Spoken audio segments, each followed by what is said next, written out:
Kang Jin-hyuk was a hunter, but not the kind who made headlines or cashed in on fame. As a lowly D rank, the most he could count on were odd jobs and scraps left behind by the big guilds. He'd long since learned the harsh truth of this world. Power decided everything, and without it, even hunters could be trampled. That's why, when a strange sound echoed from his apartment and he went to check, he froze at the sight before him, a shimmering portal, pulsing with light, leading to another world crawling with monsters. They couldn't see him, but he could step through without harm. For a man with nothing left to lose, it wasn't just strange and scary. It was a chance to level up solo in his own exclusive dungeon. Every monster and every treasure here was his to claim, and with no one else to steal the rewards, Kang Jin-hyuk finally had a way to rise to the top.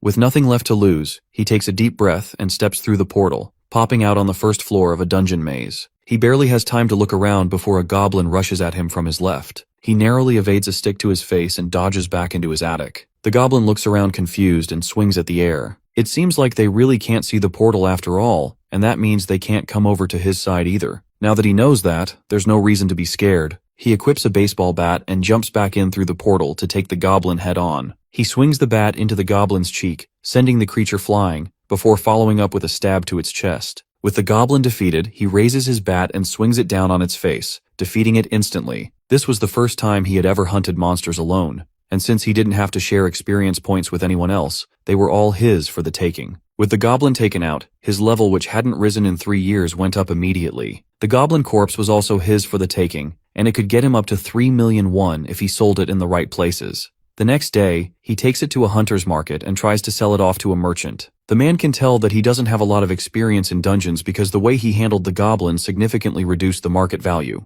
Despite that, he still managed to get a price of over 3 million won, just like he hoped for. All he needed to do was provide the name of the area where he hunted down the goblin, and he would get the payment immediately. That was something Jin-hyuk could not tell anyone. If someone found out about the dungeon in his attic, his profits could go down the drain. While he's trying to figure out a way to get out of the situation he'd found himself in, a group of hunters from the Black Dragon Guild come barging into the area like a pack of hyenas. Someone stole a kill from their territory, and they are not happy about it. At first they think it's Jin-hyuk and step up to confront him, but the merchant redirects their attention to a blonde-haired hunter who's oblivious to the situation. The hunters step up to confront him and beat him up till he can barely move. He snuck into their territory and tried to hunt monsters there without permission. For all they know, he could be the serial killer they've been looking for. With the man barely able to talk, they drag him out of the building to continue their interrogation. That man who was beaten to a pulp could have easily been Jin-hyuk. Seeing a scene like that and knowing that he won't be able to lie about where he got the goblin from, he changes his mind about selling there. He needs to find another way to sell his loot without having to deal with the thugs from bigger guilds if he didn't want his life to be at stake. As soon as Jin-hyuk gets back home, he decides to dive back into the dungeon and work on getting stronger. Before he heads in, he has to arm himself with enough equipment to be able to survive a trip into such a dangerous place. He arms himself with a teleportation stone that will allow him to teleport out of danger and back to his apartment,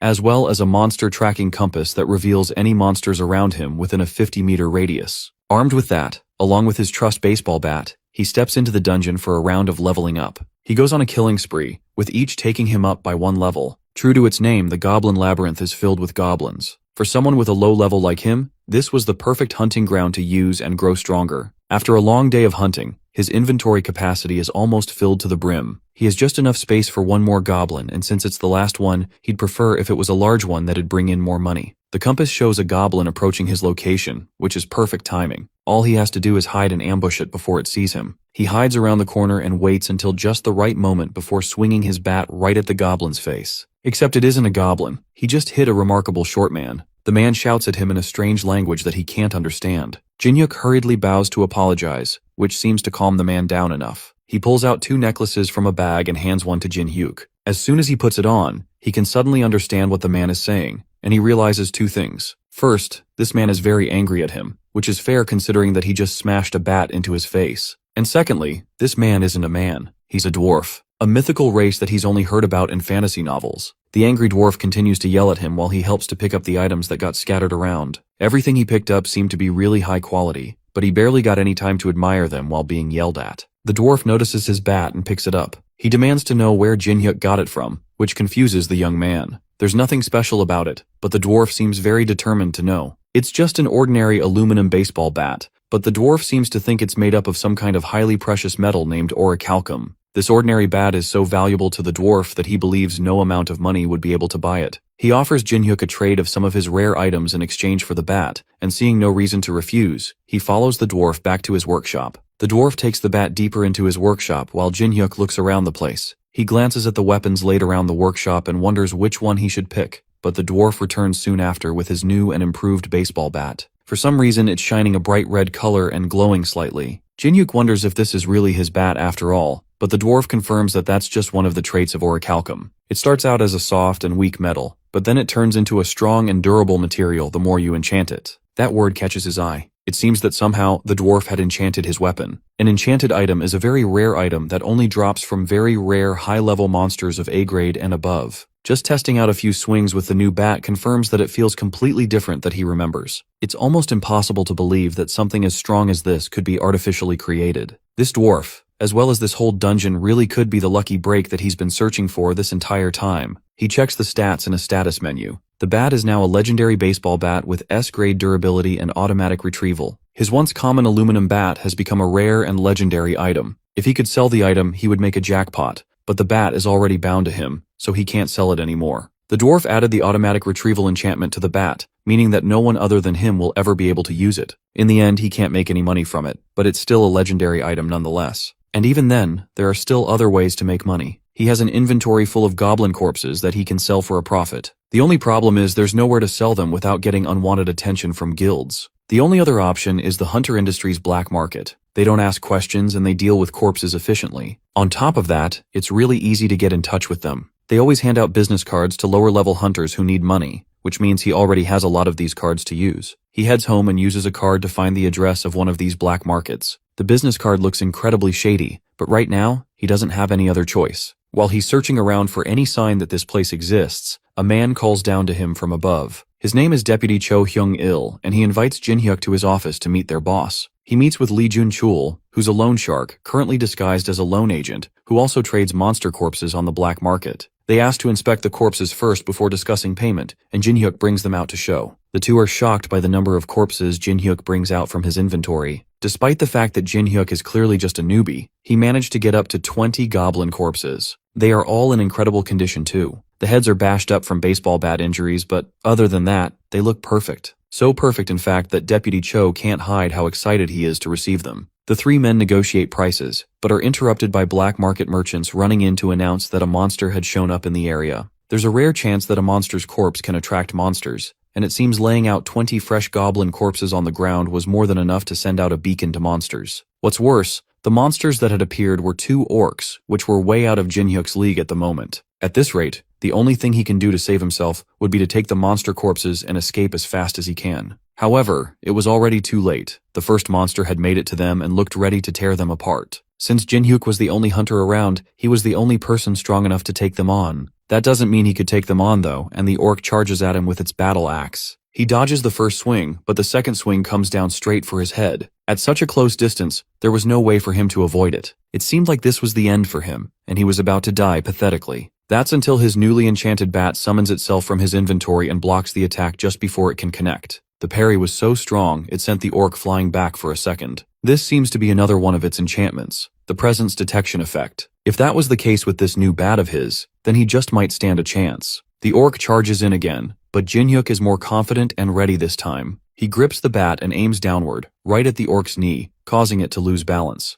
Then with the monster disoriented, he launches another attack at its face, cracking its neck and killing it instantly. Just killing a single orc caused his level to jump from 24 to 36 in one quick spike. He doesn't have any time to celebrate as the second orc finds them and rushes at him. This time though, he's ready. He dodges the attack, then runs up behind it and smashes his bat into the orc's back, before repositioning and sending one last attack straight to its head, also killing it instantly. With that, he managed to easily kill two orcs in a matter of seconds. That shows just how powerful this enchanted weapon really is. Now that the commotion is over, he smugly asks the men to restart negotiations and add the corpses of the two dead orcs to their deal. That day, he went home with a chip on his shoulder. Somehow, he had managed to convince the men to give him 15% more than the market price. The amount of money in his bank account almost felt like a dream. Now that he had finally taken care of those goblin corpses, all he had to do was focus on hunting. Because he saved the black market dealer and his crew, they decided to continue doing business with him, which means that he'll never have to worry about where to sell the corpses again. That's because he probably realized that Jinhyuk isn't just a low-level thief who's selling stolen corpses. He's actually a high-level hunter that's strong enough to take down 2 orcs with little effort. But even with his enchanted bat and his newfound strength, there was no way his current equipment would let him hunt down higher-grade monsters. There was only one option left for him to upgrade, and if he plays his cards right, he might even get some equipment for free. The next day, he had bought a crate full of beer cans and alcohol for the dwarf. Since he liked aluminum so much, then this was like a gold mine to him.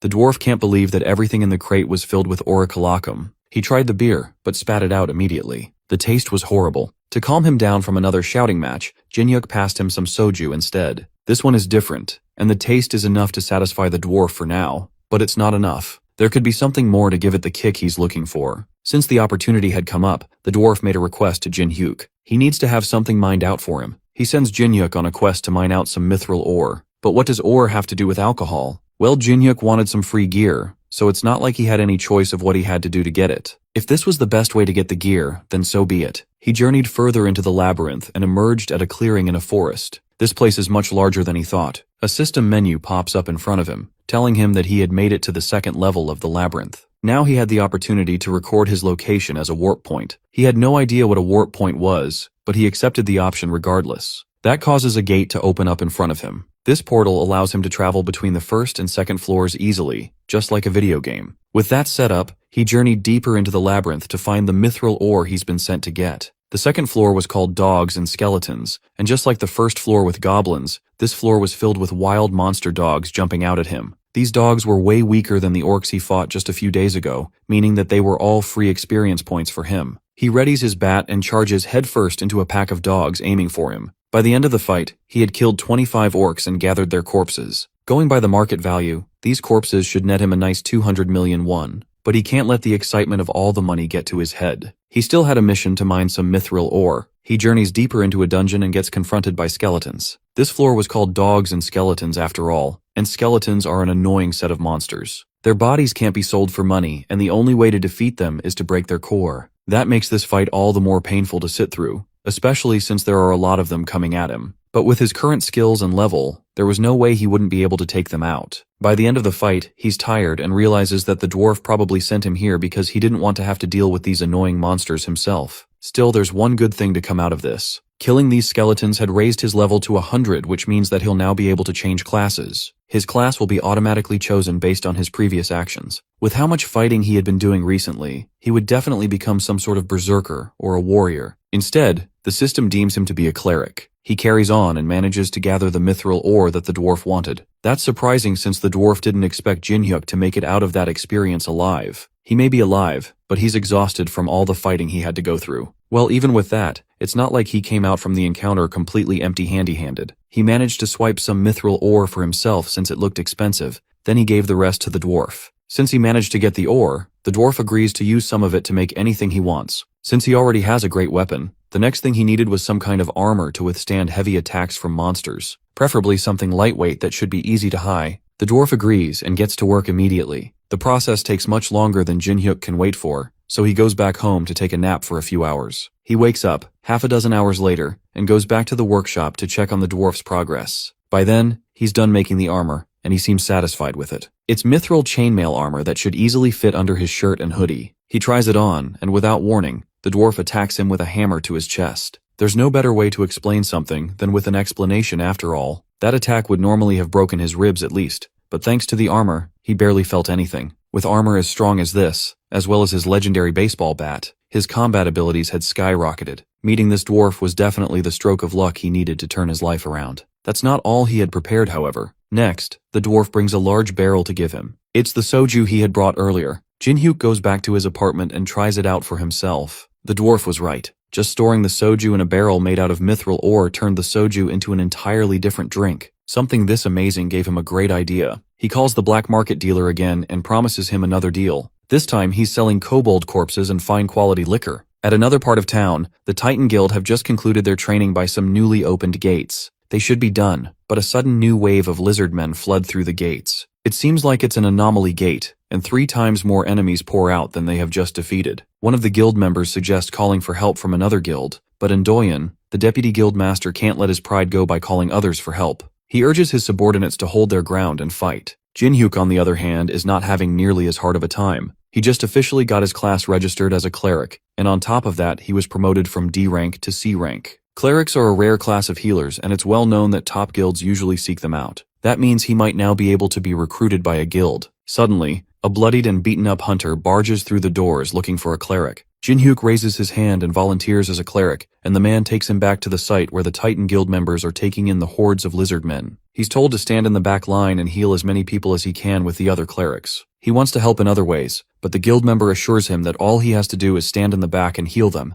then he'll get paid accordingly when the fighting is done. The healers being in the area is enough to support the guild members and give them a second wind to keep fighting on. But the waves are just too much for them to handle, and one of the other clerics suggests calling in a supporting guild to help take them out faster. At this rate, they'll all be wiped out if they don't do something. Just as he's thinking on what to do next, he feels a hostile presence behind him. His bat had just saved him from a fatal strike by one of the lizardmen. It somehow got past all the hunters and was trying to take out the healers starting with him. That means that the back ranks of their defense had been breached. There's only clerics at the back line. If these monsters got through them, they'd wipe out the guild members in an instant. Left with no other choice, Jin-hyuk grips his bat and swings at the lizardman that attacked him, sending him flying with a single attack. He informs the other clerics that there's been a breach and he's the only one that'd be able to block them. They got this far behind them thanks to a concealment technique, and now they were trying to ambush them from behind. Jin-hyuk instructs the clerics to focus on healing for now and to leave the lizardmen to him. It would be difficult, but he was the only one that could stop them. The other clerics are worried about him since they think he's just an ordinary healer like them. Jin-hyuk, on the other hand, rushes in to take them head on, telling them not to worry about him. He wouldn't be saying these kinds of things if he wasn't at least a bit confident in his abilities. Of course, even though he said all that, he was still nervous about the whole thing. But in the end, he actually managed to hold his ground against the rampaging monsters. One of them manages to get past him while his guard is down and heads straight for one of the other clerics. Jin-hyuk chases after it, then leaps off the ground and manages to stop it from attacking one of the clerics just in time. His rushed attack leaves him open to a stab from behind, but thanks to the dwarf's chain armor, it barely affects him. The monster is surprised that their attack didn't work, and Jin-hyuk takes that opportunity to counter with a bat swing to his face. Somehow he's actually holding them off by himself. Thanks to him, they can focus on healing without worrying about any sneak attacks.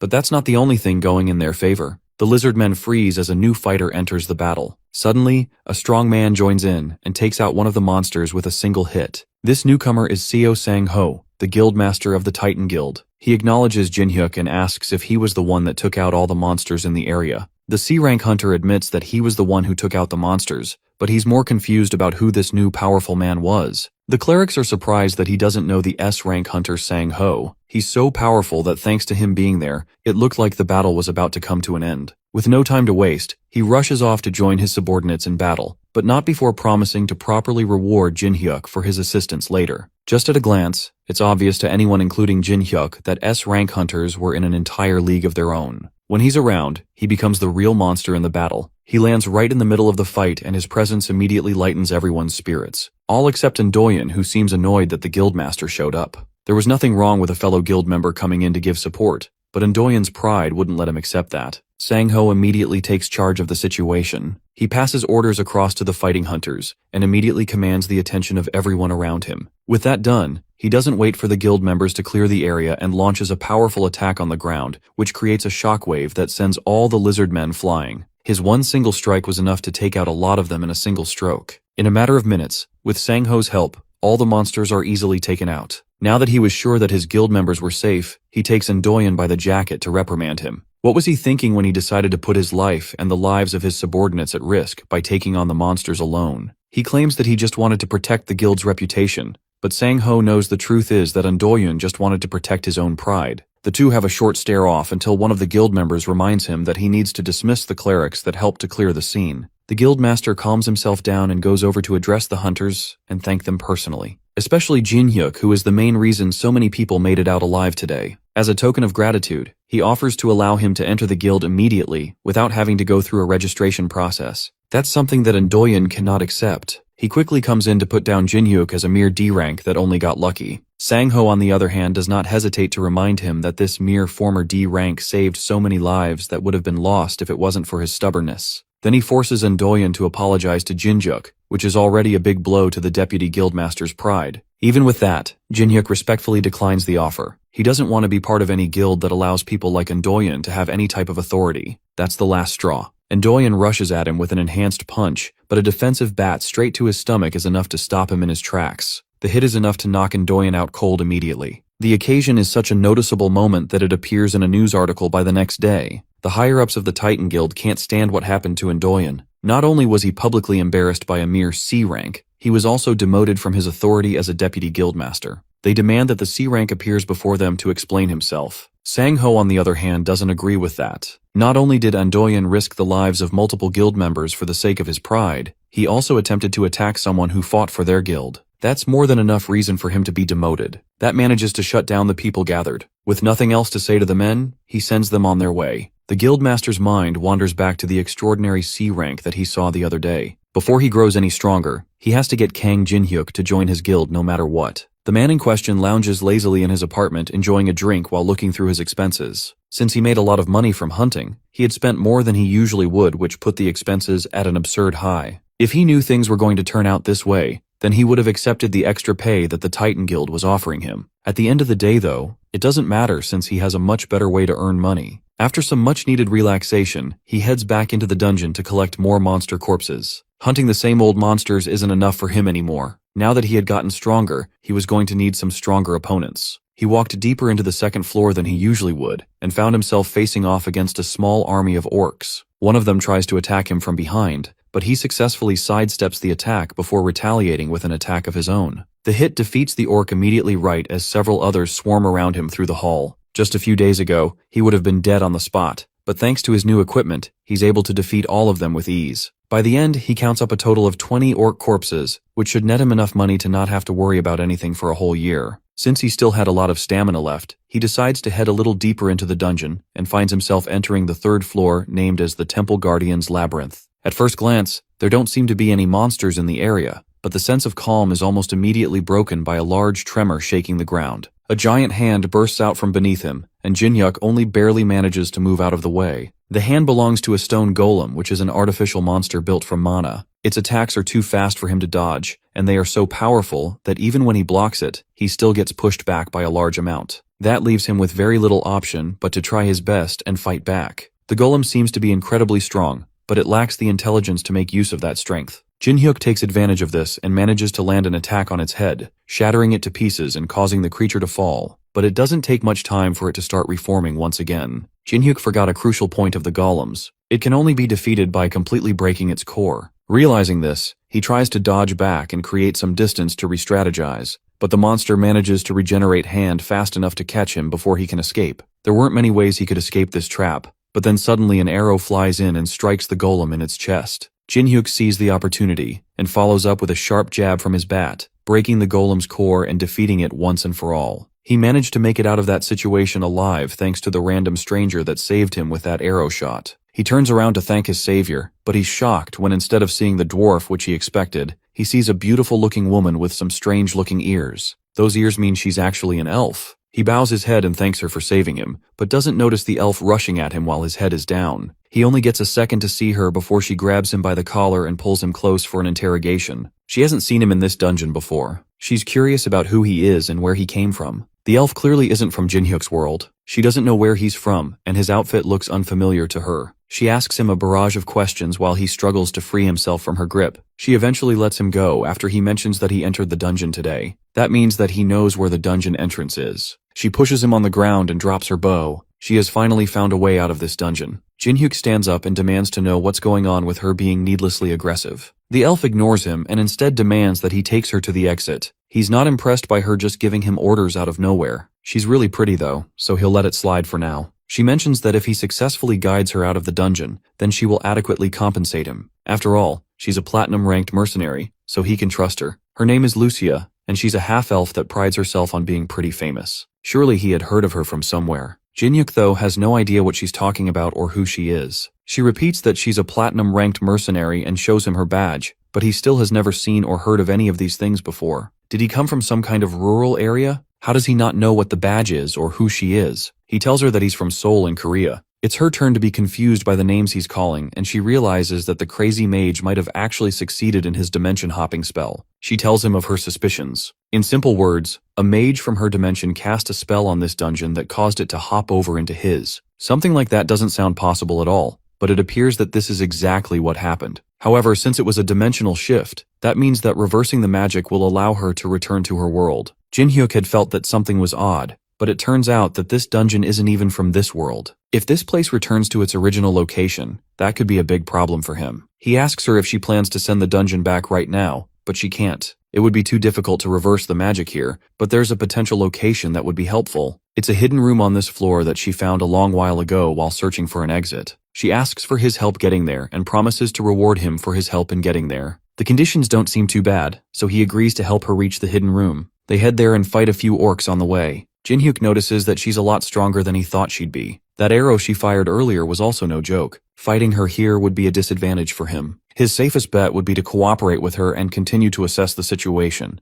After a little more walking, they decide to rest at a safe spot. Jin-hyuk had packed some chocolates in his pockets for emergencies, and he hands her one to eat. She takes a liking to it immediately, and demands for more, and after eating through his whole supply, she asks for even more. That was unfortunately the last one, and she accepts and seems satisfied enough to continue the journey. Eventually, they reach a large room that holds the boss of the dungeon. Lucia believes that there's a chance for the mage's spell to be in that room. To investigate, they'll need to take down the boss and free up the room. She tells him that he doesn't have to do much of anything. All he has to do is help her finish it off once she takes it down. They open the door, and the monster immediately lets out an angry roar before attacking. Lucia charges up an arrow and aims straight at the boss's chest. She tells Jin-hyuk to watch her closely, then she uses a technique called aura to increase the impact of her attack. She fires the arrow and it hits the boss head-on, knocking it onto its back immediately. Just one of her attacks was enough to bring it down, despite how huge the armored monster was. This is the technique she's going to teach him, but first, he has to finish up the monster before it gets up again.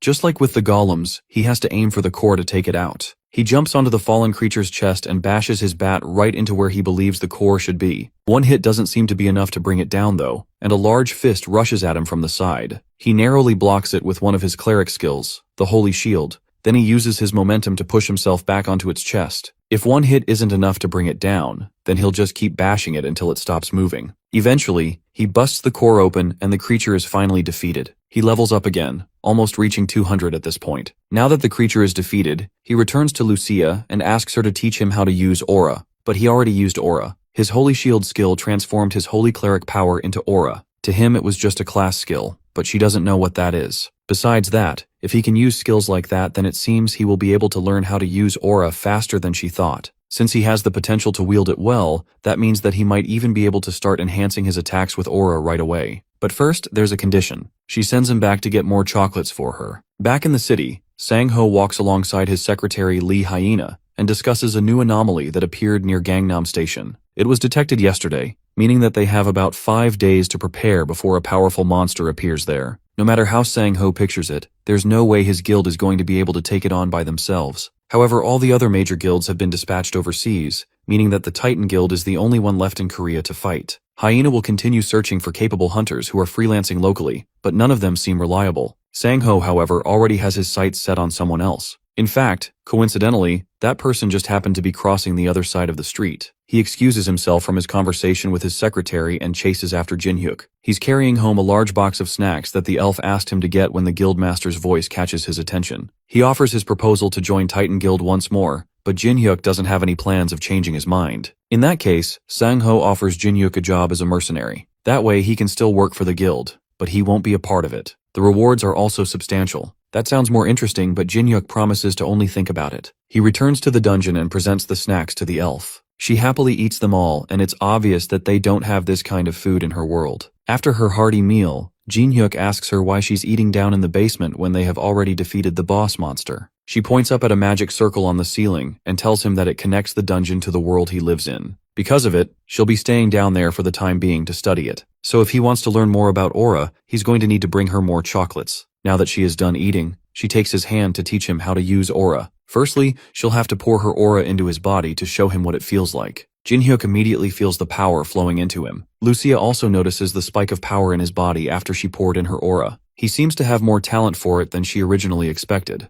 The movement of holy power following through his body is impressive enough that she believes he will be able to grasp the basics by the end of the day. She commends him for his talent and asks him if he can remember the flow of aura in his body. He's confident that he can, and she acknowledges him before turning to leave the dungeon. She was supposed to investigate the magic circle first, but it seems like it would be faster to fully train him on how to use aura, and the best way to do that is through practical experience. She takes him to a different part of the dungeon and throws him into a horde of monsters. He fights an army of goblins and kobolds at once, but manages to hold his own against them while collecting their corpses as well. He turns to Lucia and asks her why he suddenly has to fight a horde of monsters when she told him that he would be learning how to use aura. She tells him that this is how he will learn how to use aura. Even though she infused a bit of mana into his body so he can get a feel of it, he's going to have to sense the rest on his own. And to do that, all he has to do is get the hang of activating aura using his holy power. And there's no better way to get the instinct for it than in the middle of real combat. He's more upset that she didn't tell him any of that, and instead just threw him into the action with no warning. While they're fighting, the ground starts to shake, and a stone golem emerges from the ground. It lets out a loud roar and pushes Jinhyuk away as Lucia continues to explain that he needs to face a true crisis to be able to unlock his potential. All he has to do is focus and try to feel the holy power coming from the shield he generates with his skill. The shield is made out of aura, so once he gets the hang of it, he'll be able to pick it up quickly. That's easier said than done since he doesn't consciously activate the holy shield. How is he supposed to feel any aura from something that turns on automatically? The monster brings down a huge fist towards Jinhyuk, and he blocks it with the holy shield once again,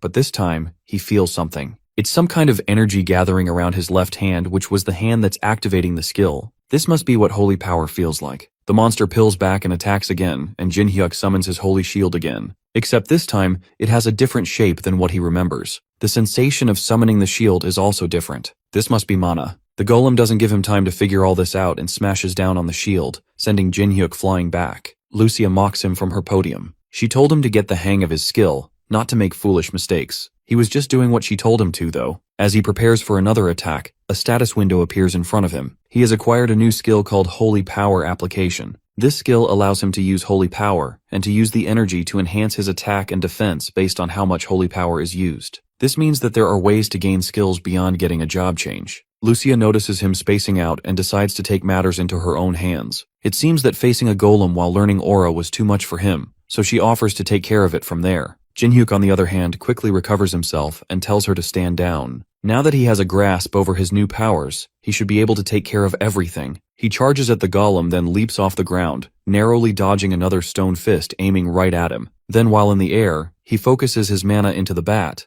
then uses a front flip to gain more momentum before bringing the mana-enhanced bat down onto the golem's head. The monster falls, but he's not satisfied yet. He lands on its chest and focuses one more, trying to divert even more mana into his bat before bringing it down right onto the golem's chest, unlocking a new skill at the same time called Holy Aura. With his enhanced weapon, he stabs the golem with his bat and successfully breaks the core. By unlocking his Holy Aura, it also allowed him to gain new skills like Precision Strike and Unyielding. Thanks to Lucia's training, he was able to unlock 2 passive skills and an active skill. She, however, is more concerned about the fact that he learned how to use aura in battle so quickly. She was expecting to just teach him the basics and call it a day, but with this, she has to see things to the end. She takes one of her arrows and brings down a wall, opening up the area to an even larger horde of monsters. Jinhyuk is not impressed, but he readies his bat and prepares for another battle. The battle with the monsters in the dungeon took a lot out of him, and by the time he goes to sell the monster corpses, he's exhausted. He's so tired that the black market boss Jun Chul notices when they meet. He looks like he has just been through a war. Jun Chul decides not to ask too many questions and gets down to business by accepting the monster corpses. He also brings up the topic of the alcohol he sold to them last time. He marketed them as traditional artisan soju,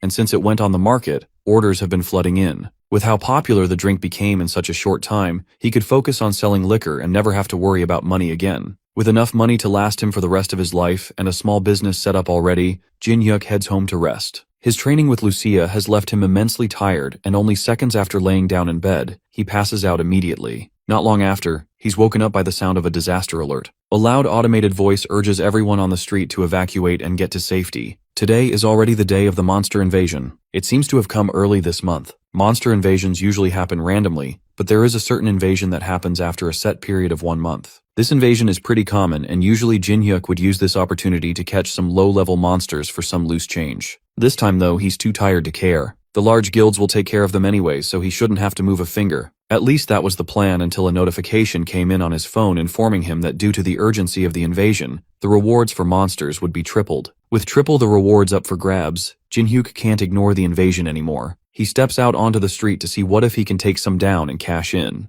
Meanwhile, security officials guide people and try to clear the streets while the Titan Guild battles hordes of monsters running through the city. The security line is already breaking due to the number of monsters trying to get through, and Sang-ho is running out of stamina to keep up the fight. No matter how many he takes down, more just keep popping up. The guild members are already at their limits, and even though it looks like they have the upper hand, things aren't looking too promising. The guild secretary watches the fight worriedly from behind safety. Even though it looks like everything is going well thanks to the guild master, she can tell that they're getting stretched thin. If only they had one more powerful hunter to turn the tide. Her mind wanders to a man that the guild master had found promising not too long ago. She takes her phone and calls Jin-hyuk. He's in the middle of fighting some goblins when he picks up. She offers him a chance to fight with the Titan Guild, and in return, he will get heavily compensated. He asks for 5 times the normal compensation, and she suggests that they meet at a predetermined place to discuss more. When they meet, she offers him 4 times the compensation instead, and he reluctantly agrees. With that, she gives him a device that'll keep track of how many monsters he kills, so that they can keep track of how much he did for the guild. If he makes a more than average contribution to the fight, then he will get everything he's asking for. Now that he's gotten a chance to show off his abilities and get proper payment for it, he takes off towards the fight to provide help.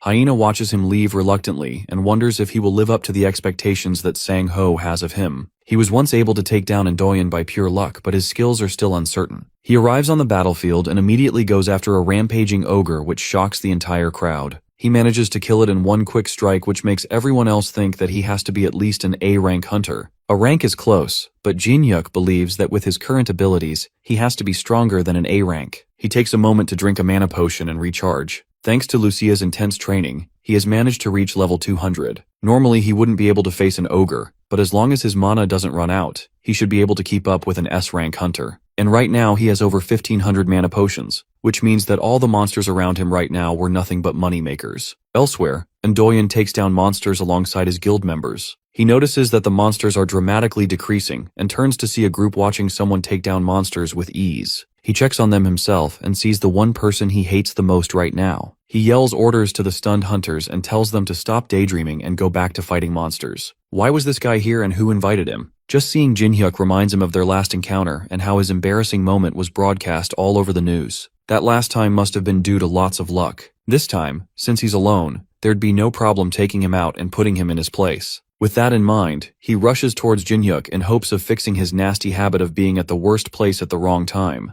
Unluckily for him, the C-rank hunter notices him far too early and manages to counter his attack, sending Indoyen flying and knocking him out yet again. He's too busy to entertain this random crazy guy. Meanwhile, Sang-ho stares down a rampaging minotaur. His mana is almost gone and he's out of stamina. The minotaur raises its club to attack right as Sang-ho entertains the idea of retreating and regaining his stamina. But before it can hit him, a voice calls out behind him, and Jin-hyuk jumps in from above, grabbing the minotaur by the horn and slamming it into the ground. For a C-rank hunter to take down a minotaur in one hit, it looks like his judgment about Jin-hyuk was right on track. As he takes down the monster, Sang-ho approaches him to show his appreciation for the help. Jin-hyuk tells him that the guildmaster secretary called him and promised a hefty pay in return for his help, so there was no need to thank him. Sang-ho then takes this chance to once again ask him to join their guild. If he joins forces with them, then opportunities like these will keep popping up. Jin-hyuk takes a moment to consider it, then tells him that once they finish up the remaining monsters, then he'll think about it. As they're talking, Sang-ho gets a call from Hyena. She tells him to look at the sky. The clouds had turned back, and the weather had become fiery with lightning. Something huge and menacing was lurking in the clouds, and it did not look friendly. It shoots lightning down at everything, both monsters and hunters, and damages buildings as it flies around.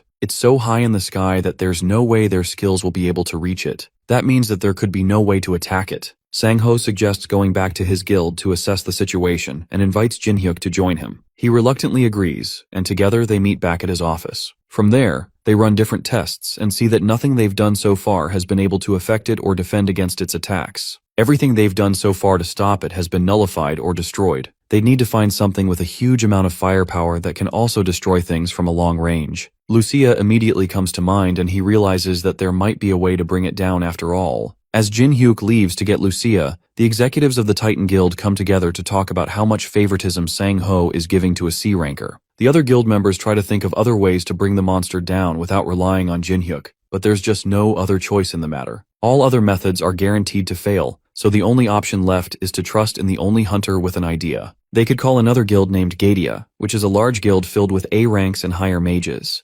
Unfortunately, those guys don't care about casualties, and calling them in will surely result in many deaths. The other members in the room fall silent after they realize that they really don't have any other choice but to wait. Back at the apartment, Jin-hyuk comes out of the portal with Lucia. He thanks her for agreeing to help and promises her as many sweet treats from his world as she could want as a reward. Together, they head to the top of the Titan Guild headquarters, and Jin-hyuk shows her the monster that's terrorizing their city. He asks her if she'll be able to take it down, and she's certain that she can. The thing is so big that she can hit it with her eyes closed. The monster is level 300, which is the highest level monster that has ever been recorded. She assures him that she can take it out, but first, she's going to need a little help. The building's roof is too fragile to handle her power, and she needs him to prepare a shield to absorb most of the impact if he doesn't want to see multiple buildings destroyed. With things properly set up, Jin-hyuk calls the guild leader and asks about the potential damage to the area. Once they take down the monster, the damage to buildings will be unavoidable. Sang-ho tells him not to worry about all that, and to only focus on bringing down the monster. With that settled, Jin-hyuk prepares a shield while Lucia charges up 2 arrows to take down the beast. She aims carefully, then releases the shots, which causes a massive shockwave that pushes Jin-hyuk back even with the shield. The 2 shots race through the sky towards the monster, and in just a second, they land a direct hit on the beast, taking it out in one shot. The damage is so massive that half its body is disintegrated from the impact. The Titan Guild watches from the ground, amazed that he managed to pull it off so easily. Hunter Kang Jin-hyuk just continues to amaze people. The whiplash from Lucia's attack was enough to leave smoking trail marks on the building's helipad. It may not have been the time to hold back, but this was way too much. Lucia, on the other hand, is more disappointed that the monster was so weak. It wasn't like that at all. It's more like Lucia is just way too strong for any monster that pops up in this world. Regardless, the job is done and it's time for her to head back. She passes him the tracker that keeps track of his points, and the reading was a massive 240 points. With that, she turns to leave, but not before leaving him with a warning not to place too much trust on other people. When there's a lot at stake, people's minds tend to cloud with the hope of money. It would be better to not allow himself to be deceived like she has been on her many adventures. Jin-hyuk assures her that he'll be fine. If he notices anything wrong, he'll make sure to take care of it. They part ways, and Jin-hyuk heads down to the street where he's found by San-ho and his secretary. They catch up with him and ask him how he managed to take such a huge monster down by himself. He politely declines telling them and says that it's a secret. One of the executives with him takes offense at that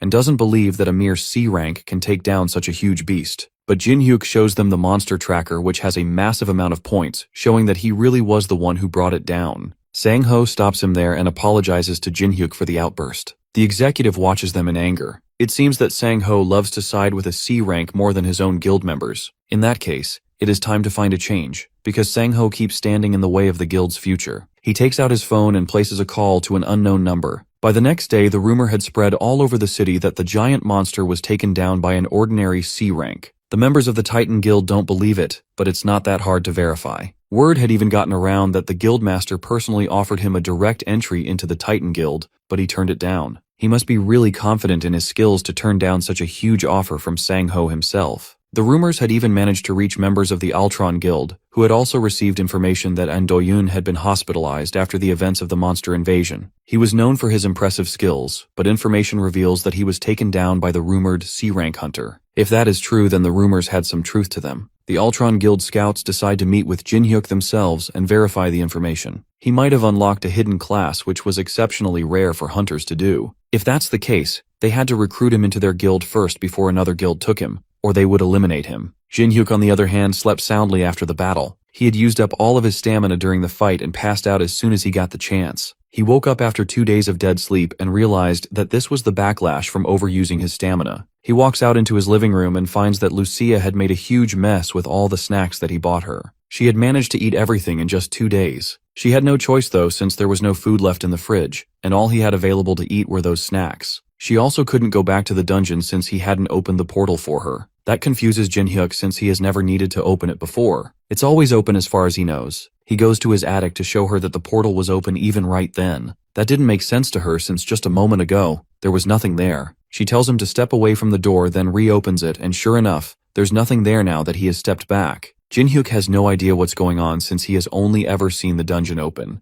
Lucia has a theory that the dungeon reacts to only him, meaning that wherever he goes, the dungeon follows. It seems like the dungeon is imprinted directly on him, which means that there was a chance the dungeon could have fallen directly on his head. Luckily, it was a failed spell. He decides not to think about that and instead orders some food for the both of them. She wonders how he even found his way back to the house after they defeated the monster. She placed a recognition suppression spell on it, which should have made it impossible to find. Jin-hyuk asks her why she would place something like that on his house. She explains that while he was sleeping, some strange people kept coming by. They were from some guild named Altron and Guardian, and they were so annoying that she made it so they could never come at all. Jin-hyuk is confused as to why those large guilds would be looking for him, so he pulls out his phone to find out just what had happened while he was asleep. The first headline he sees catches his attention immediately. News of him defeating the new giant monster had spread around the internet. There was even a video circulating around that clearly showed him fighting along with the Titan Guild. It seems that he became famous overnight. This is going to be a problem. It seems like he got too greedy, and taking advantage of Lucia's power had put him under a spotlight. The hunter industry is territorial, and whenever they see a strong competitor, they try to take them out as soon as possible. He decides not to dwell on the past. With Lucia done eating, they head back into the dungeon to take their loot to the dwarf. Thanks to Lucia's powerful shot, the body was too weak to use and they were only able to recover the head. The old man is frustrated at the elf for overdoing it and ruining valuable material. It seems like he and Lucia have a natural hatred towards each other. Jin-hyuk cuts in during their argument and asks the dwarf if he can make something out of the corpse. He takes a moment and digs something out of the head. It's the organ that allowed it to produce lightning. With that, he can enchant the baseball bat to produce lightning as well. Jin-hyuk asks him how he'd like to be paid, but all he wants is for the elf to get out of his workshop. Lucia starts shaking with anger, and Jin-hyuk has to calm her down with promises of more sweets. After just barely stopping her from shooting a hole straight through the dwarf's head, he heads back into the city to buy her promised sweets. On his way back home, he senses something in an alleyway. It seems like someone is tracking him. He drops his groceries behind a wall and calls out to the creep following him. A voice answers back, surprised that Jin-hyuk noticed him at all. Suddenly, a figure appears out of nowhere and rushes at him with a swing of a sword. Jin-hyuk just barely manages to block the attack with his bat. The newcomer is surprised that Jin-hyuk could even see him at all. This confirms that the rumors were true. Jin-hyuk really is more than just an ordinary C rank. Jin-hyuk pushes him back, then leaps at him with another attack from his bat. Since he doesn't want to reveal who he is, then he's just going to have to get beat up till he feels like talking. Since the attacker can't fight head-on, he uses a skill to turn himself invisible again, deciding to change tactics. Jin-hyuk can just faintly feel his presence, but he can't see him. The slight sense he has is just enough to tell when he's going to attack, though. He manages to dodge and block most of the attacks that are thrown at him,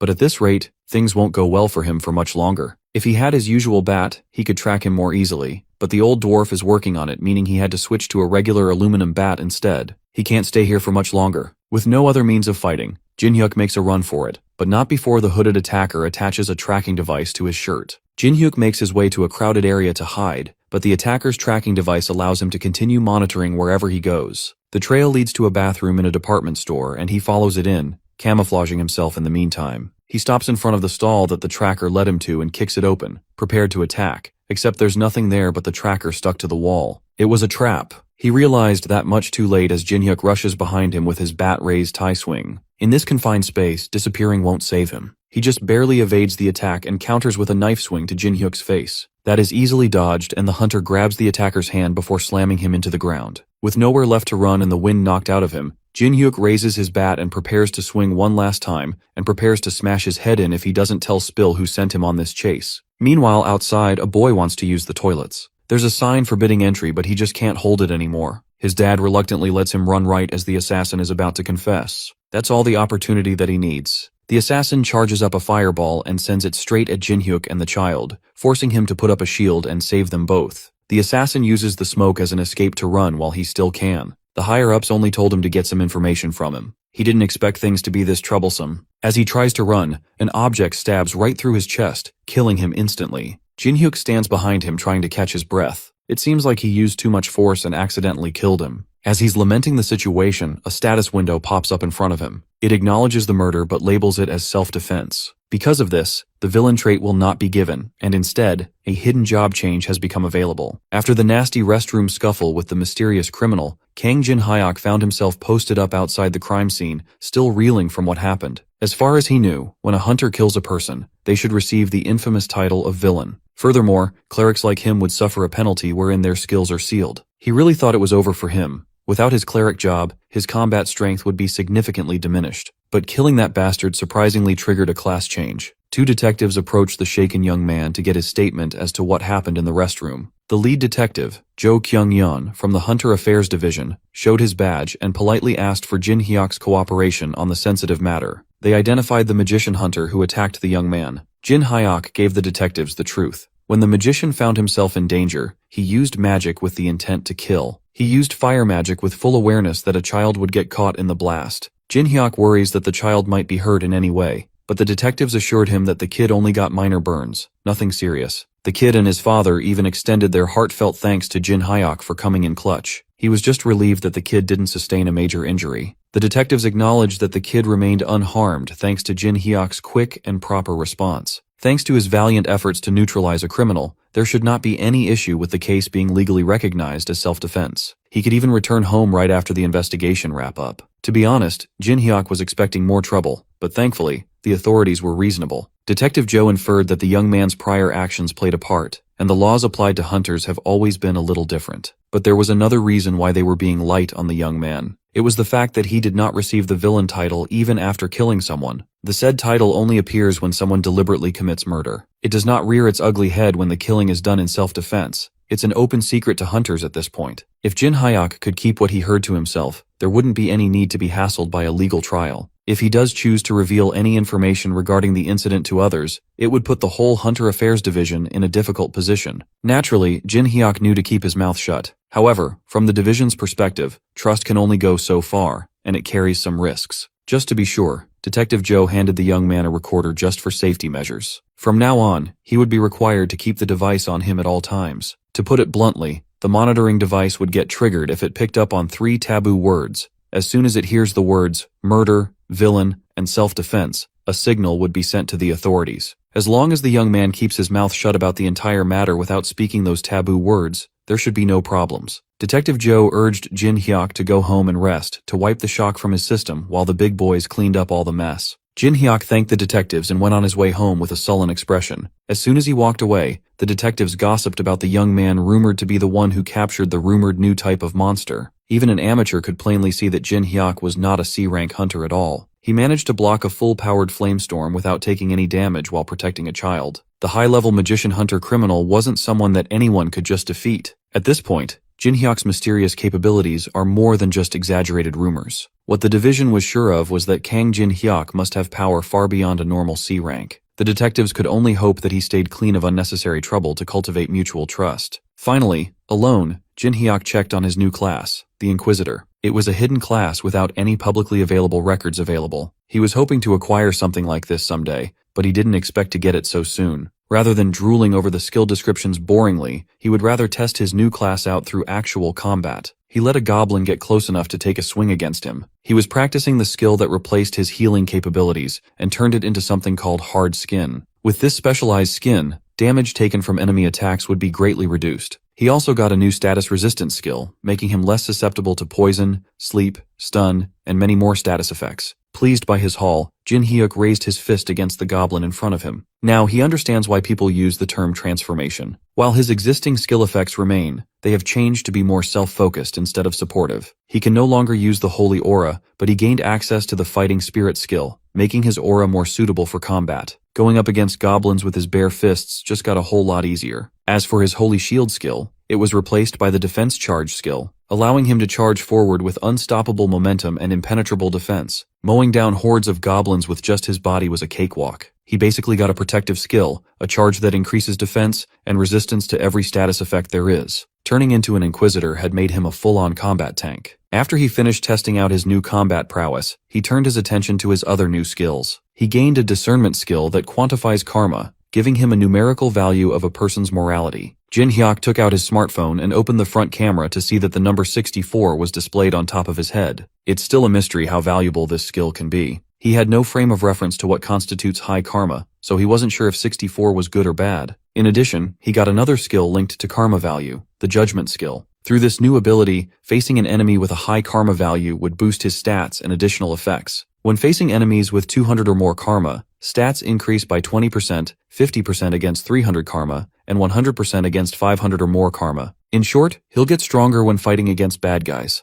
This fact alone made the Inquisitor's job worthy of the hidden class distinction. Still, a class that openly pushes the host to take down villains is unheard of. After Jinhyok's experiment, he went straight to the forge. In there, the old dwarf just finished infusing his bat with the power of lightning. The bat can hold up to 3 charges of lightning, and it takes half an hour to recharge each charge. Of course, Jinhyok was very pleased with this power-up. He asked the dwarf how to use this new sick feature, and it turned out to be pretty straightforward. The old dwarf had caught a kobold trying to rob his workshop, so he tied the beast in the backyard. It would be the perfect testing dummy. The monster snarled and growled ferociously, but it could not break free from the chains. To shoot the lightning, Jinhyok doesn't even need to cast a spell or anything. He could just use it in the middle of a fight by imagining the attack in his head. The young man focused and kept his eyes on the prize. He took on a batting stance as if he was about to hit a nasty fastball while imagining the power of lightning coursing through the bat. Jinhyok took a deep breath and locked in. With one full swing, he launched a thunderball. It crackled and ripped through the air without resistance. As soon as it hit the kobold, the poor monster yelped in agony as untold volts of electricity wrecked its body. One charge was all it took to burn the monster dog to a crisp. The chains became undone as the kobold's physical body disintegrated into dust. Even its skeleton was burnt to black, showing how fearsome the thunder charge really was. The old dwarf was visibly proud of his outstanding work. Gaining access to a long-range attack would make fighting a lot easier for Jinhyok now. Now that testing was done, Lucia came up to Jinhyok and asked if they could talk for a second. The feisty elf took him to a corner and grabbed the weird pendant hanging around his neck. She confronted him about what he had been doing outside. Lucia had noticed that the young man no longer had any divine power in his body, not to mention the suspicious item he was wearing around his neck. She was just worried that Jinhyok was planning something strange. The young man defended himself, telling her that this was all just a misunderstanding. He gave Lucia and the old dwarf a rundown of what happened outside. He told them how he got involved in an incident that changed his divine power into something else entirely. Moreover, he can't go into specific details due to the odd trinket given to him by the detectives. In the old dwarf's mind, the solution was simple. He could just deal with the device first, so they could hear the whole story. The blacksmith would gladly tinker with the trinket, but Jinhyok would need to run an errand for him first. Old Dwarf swore that the errand was nothing big. It would just be a simple favor in exchange for taking care of the device. After rummaging through his sack, he tossed a compass to the young man's hand. Just by looking at the compass, Lucia seemed to have gathered where the old dwarf was sending Jinhyok, and she looked worried. Clueless as to what he was getting into, the young man wondered if he was being sent to a dangerous place. This little errand brought Kang Jinhyok to a treacherous and mountainous path that seemingly defied the laws of physics. Using some basic hiking gear, he rappelled down a seemingly bottomless hole. That old dwarf sent him to such a dangerous place just to mine ores. While the young man was struggling,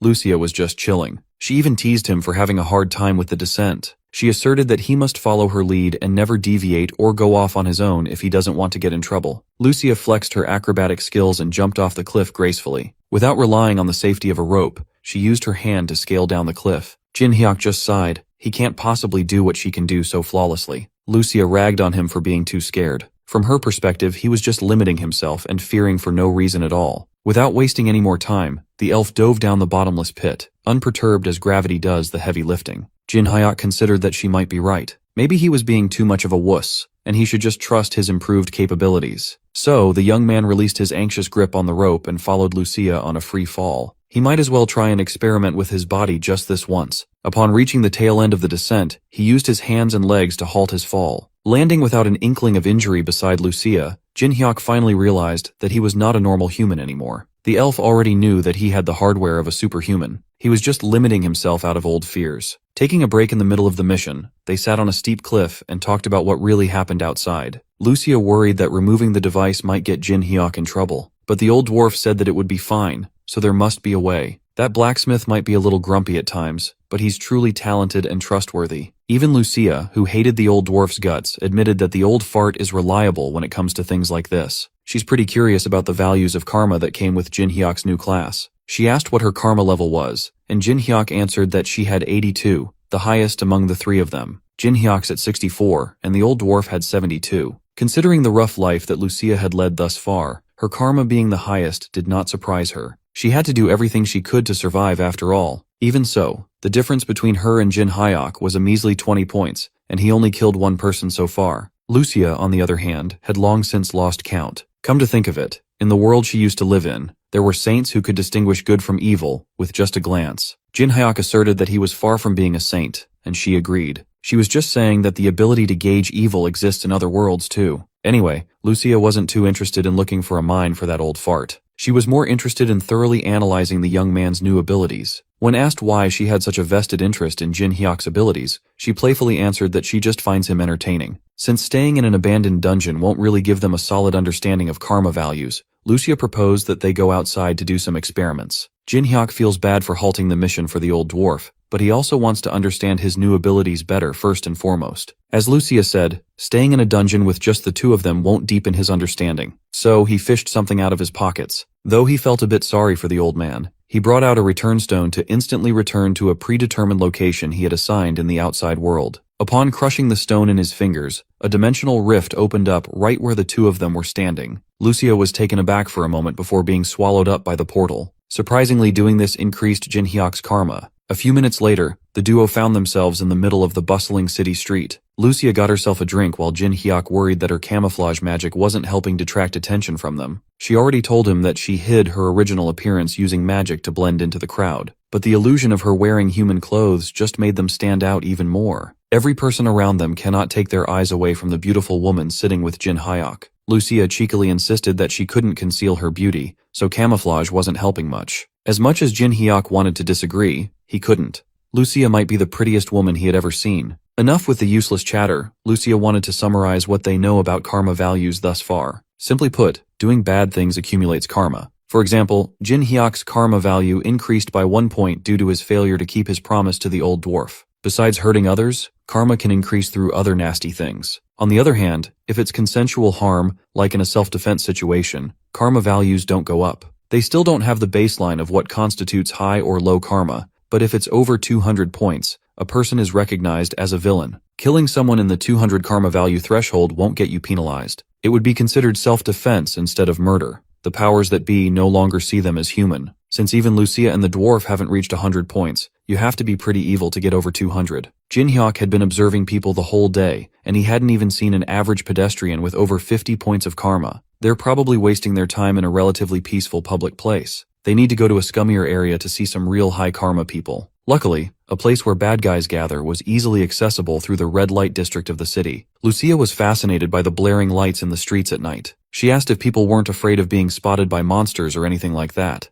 Jin Hyuk patiently explained that, unlike in her world, monsters don't wander around Earth normally. As an elf, she found the air of the red light district awful, but at least they had pretty lights. Every world has its own bright sides, after all. As they were walking in the seedy streets, a shady barman approached the two and complimented Lucia's beauty. The man asserted that their bar was having an event, and beautiful ladies could enjoy up to 5 cocktails for free. Lucia simply shoved the man out of the way and continued walking. Before she could get far, Jin Hyuk grabbed her by the shoulder and told her to wait up. The young man insisted that they should stay a while and enjoy those free drinks. The barman lit up and escorted them into the establishment as he swore to give Lucia the best service there is. After walking all day and only seeing normal people with normal karmic values, Jin Hyuk finally found what he was looking for. He finally spotted the barman, a villain scum with 300 karma hanging on top of his head. The duo sat at the bar and enjoyed the liquor served in front of them. The cocktail had a sweet flavor to it, so Lucia liked the drink very much. Meanwhile, the barman was quietly snickering to himself. He just gave those two a poison-laced drink that paralyzes a target with a single drop. Seeing that the fast-acting poison had seemingly taken effect, the barman signaled a group of thugs he had on standby. The thugs aimed to deal with Jin Hyuk first, but as soon as they got close, the young man asked if they were sure about that plan. Due to his status effect resistant skill activating, the poison in the liquor was useless. Jin Hyuk quickly turned around and delivered a staggering blow to one of the thugs' jaws. The young man smiled at the fact that he could finally stretch his limbs against these scrubs. He pulled back and wound up another punch that struck 2 goons at once, a 2-for-1 deal if you will. Based on the distance covered by these flying fools, it was plain to see that the force behind his punches was deadly. Before giving the goons any time to regroup, he pivoted his foot in a sharp motion. He used his other leg to kick another one in the face. One kick was all it took for a knockout. Meanwhile, Lucia slowly opened her eyes as the effects of the paralytic poison gradually dissipated in her body. She turned around and saw a bunch of goons lying on the floor, taken down by Jin Hyuk.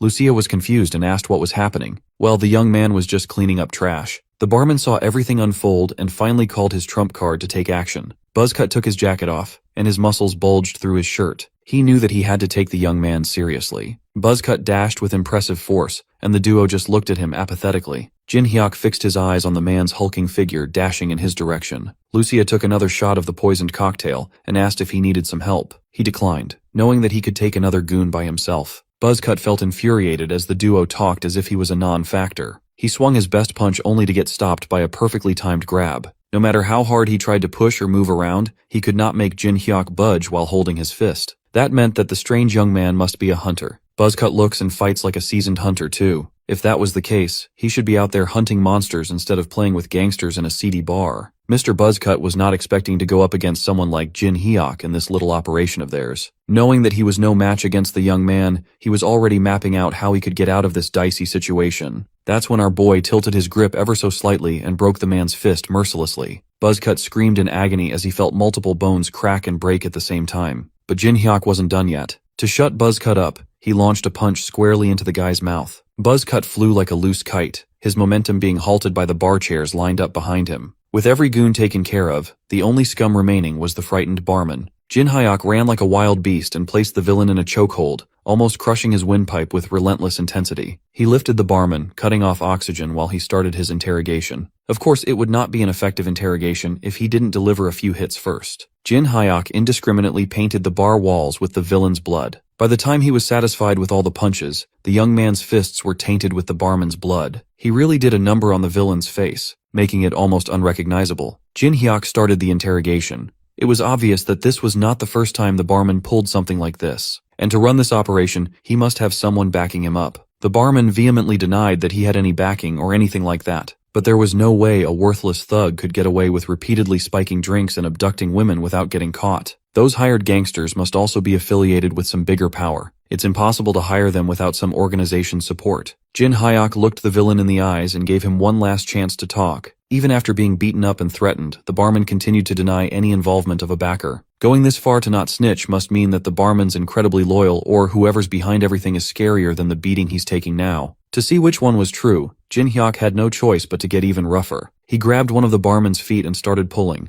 Confused and scared, the villain started squirming around and screaming. Jin Hyuk insisted that he was simply helping the guy find the motivation to talk in any way possible. Barman tried to act tough and asserted that violence wouldn't make him talk, but the young man begged to differ. Before Jin Hyuk could do something more horrific, Lucia interjected and told him to get out of the way and stop with his barbaric and complicated methods. She manifested a mysterious power in her hand and slowly brought it up to the barman's face. The villain went from scared and confused to relaxed and loose, albeit still ugly. As soon as Lucia's mysterious power entered the barman's system, a few seconds of silence passed. Suddenly, his face twisted into demonic insanity, and he started asking the duo if they were sent by an organization called Altron. He crazily insisted that no matter how much crap Altron pulls, it's too late now. Whatever Lucia did to this guy made him a mumbling fool. Well, she just made it easier for the barman to confess. She wasn't expecting him to go insane and spill like crazy, though. The barman continued that Altron was insignificant, because his tyrant guild would massacre every last one of their enemies. Just like that, the duo found the power backing this horrible operation, the Tyrant Guild. It looks like this situation is bigger than Jin Hyuk initially thought. He asked the crazed barman what made him confident that Tyrant would be able to massacre their enemies. The drooling bastard simply answered that they had Alon's elixir. This answer just confused the young man even more. He didn't know what the barman was talking about. A few minutes later, the police arrived to check the incident out while Jin Hyuk and Lucia dipped out of there. The two of them unexpectedly uncovered a massive conspiracy that goes all the way to the top, with a major guild secretly at the helm. Lucia explained that Alon's elixir is a drug that doubles the user's stats, making it requires countless young women as sacrifices. She never thought that a guild from Earth would be capable of creating something so sinister. She could not believe that a bunch of crazy people were actually trying to create the drug. Alon's elixir existed in her world too. They called it the Queen's Tear. One of Lucia's close friends was sacrificed as fertilizer for that elixir when they were younger. Years later, right after she reached platinum rank, Lucia went on a rampage and personally wiped out the organization behind the drug's production. That explains why she had a grim look on her face ever since they left the bar. The question now would be what they're going to do next. Since the barman spilled that the elixir was almost complete, they just needed to wipe the Tyrant Guild out before its completion. At the same bar, right after the police left the scene, a man covered in all black reported what happened to his superiors. He had a mask and glasses that covered half of his face. Based on his own investigation, the incident in the bar wasn't an internal dispute. What's strange was the perpetrators only killed the barman and left. This bizarre method wouldn't be used by another guild or someone on their side. The masked man's next assignment was to find out who interrupted their operation as soon as possible. He was confident that he could deliver the perpetrators with haste. Let's turn our attention to our friends at the Titan Guild. Currently, the top brass is on an overseas business trip. According to the competent secretary Lee Hyena, the results of their Hong Kong trip were excellent. If their first half performance continues to improve like this, they might be able to entertain the idea of recruiting 15% more guild members. The guild was thriving, but Titan Guild leader Seo Sangho was not feeling too well at the moment. He was stressing over the news regarding Alon's elixir. Just as he expected, Lee Hyena had never heard of such a thing. The association has been trying hard to conceal its existence from the world. It would be tough for Lee Hyena to return to Korea at the moment, as she still has some guild business overseas to attend to. Since that was the case, Sangho would have to act on his own for now. He tasked Secretary Lee Hyena to issue an urgent order to the entire guild immediately. As of now, the Titan Guild will be declaring a full-on hostile relationship with the Tyrant Guild. A war is upon everyone. Surprised by such a drastic decision, Lee Hyena asked for more information before they thrust the entire guild into the middle of a major conflict. All Sangho said was that failing to prepare now would only lead to even greater chaos in the future. If the information he received turns out to be true, it would be too late once chaos descends. Lee Hyena demanded what kind of information the leader had just received to act this unhinged. Sangho knew as well as anyone that this order was a declaration of war against an entity as big as their guild. He also assured his secretary that the Ultron Guild and even the government would be on their side when the time came. Even so, war carries enormous risks for everyone involved. Lee Hyena suggested that they at least consult their guild executives to make a more cautious and reasonable decision, but Sangho had already made up his mind. His thoughts have never been clearer, and he has no time for nonsense meetings. Just by looking into his eyes, Lee Hyena knew that the leader had already made up his mind on this matter. Sangho's usually the cautious type, yet he's making such a decisive decision. He understands that she's feeling some reservations about acting blindly without much information at hand. For now, Sangho needs Lee Hyena to trust his call and declare the order confidentially within the guild, while they conduct hushed investigations. The official announcement of war can come later. As for the internal investigations, Sangho already had a few people he wanted more info on. What prompted this sudden shift in Sangho, you ask? Obviously, it was a single text from Jin Hyuk regarding Tyrant's plan to create the sinister drug through human sacrifice. Lucia was just chilling in Jin Hyuk's crib, eating her sweets and nagging the young man regarding his plans. She was glad to know that there were some trusted and level-headed people in this world like Seo Sangho. If no one agreed to join forces and destroy the Tyrant Guild, she would have handled the matter herself. It helped that the method to create Alon's elixir was undoubtedly inhumane. Jin Hyuk asked when the elf would go back to the dungeon instead of emptying his pantry all day, but she refused to go back to the boring dungeon and miss out on the raid against a villainous guild. She reckoned that the Tyrant Guild must not be ordinary hunters if they were crazy enough to concoct something so sinister. Even Jin Hyuk had to admit that he couldn't handle such a large organization by himself. At least not yet. Lucia officially offered her help in wiping out those scum together. Jin Hyuk thanked her for doing so, even if she didn't have to. Suddenly, someone started knocking on the door and calling Kang Jin Hyuk's name. He wasn't really expecting anyone, so this was an unexpected surprise. Maybe it was just a delivery. Perhaps it was something more. Maybe it was the masked man sent to investigate what happened in the bar. He had a magical compass that could track people through blood. He used the barman's blood to track down the traces left on Jin Hyuk's body. From the bar, he didn't even need a car to traverse the rich cityscape flawlessly. Using the roofs of every building on the way, the masked man started his hunt. Finally, he landed in front of an apartment building after pinpointing the blood's direction. He stared at the humble home and could not help but feel a little odd. For a second, he thought the house looked a bit hazy, but he just chucked it up to his imagination. He also recognized the address as the house of the hunter who dealt with the Leviathan a few days ago, which could mean that the two incidents might be somewhat related. But it doesn't really matter to the masked man. He was tasked with a job and he'll do it. Suddenly, he manifested a thick needle emanating a sinister aura from out of thin air. He plans to catch and ask his target a few things. Jin Hyuk walked to the doorway and asked who was on the other side.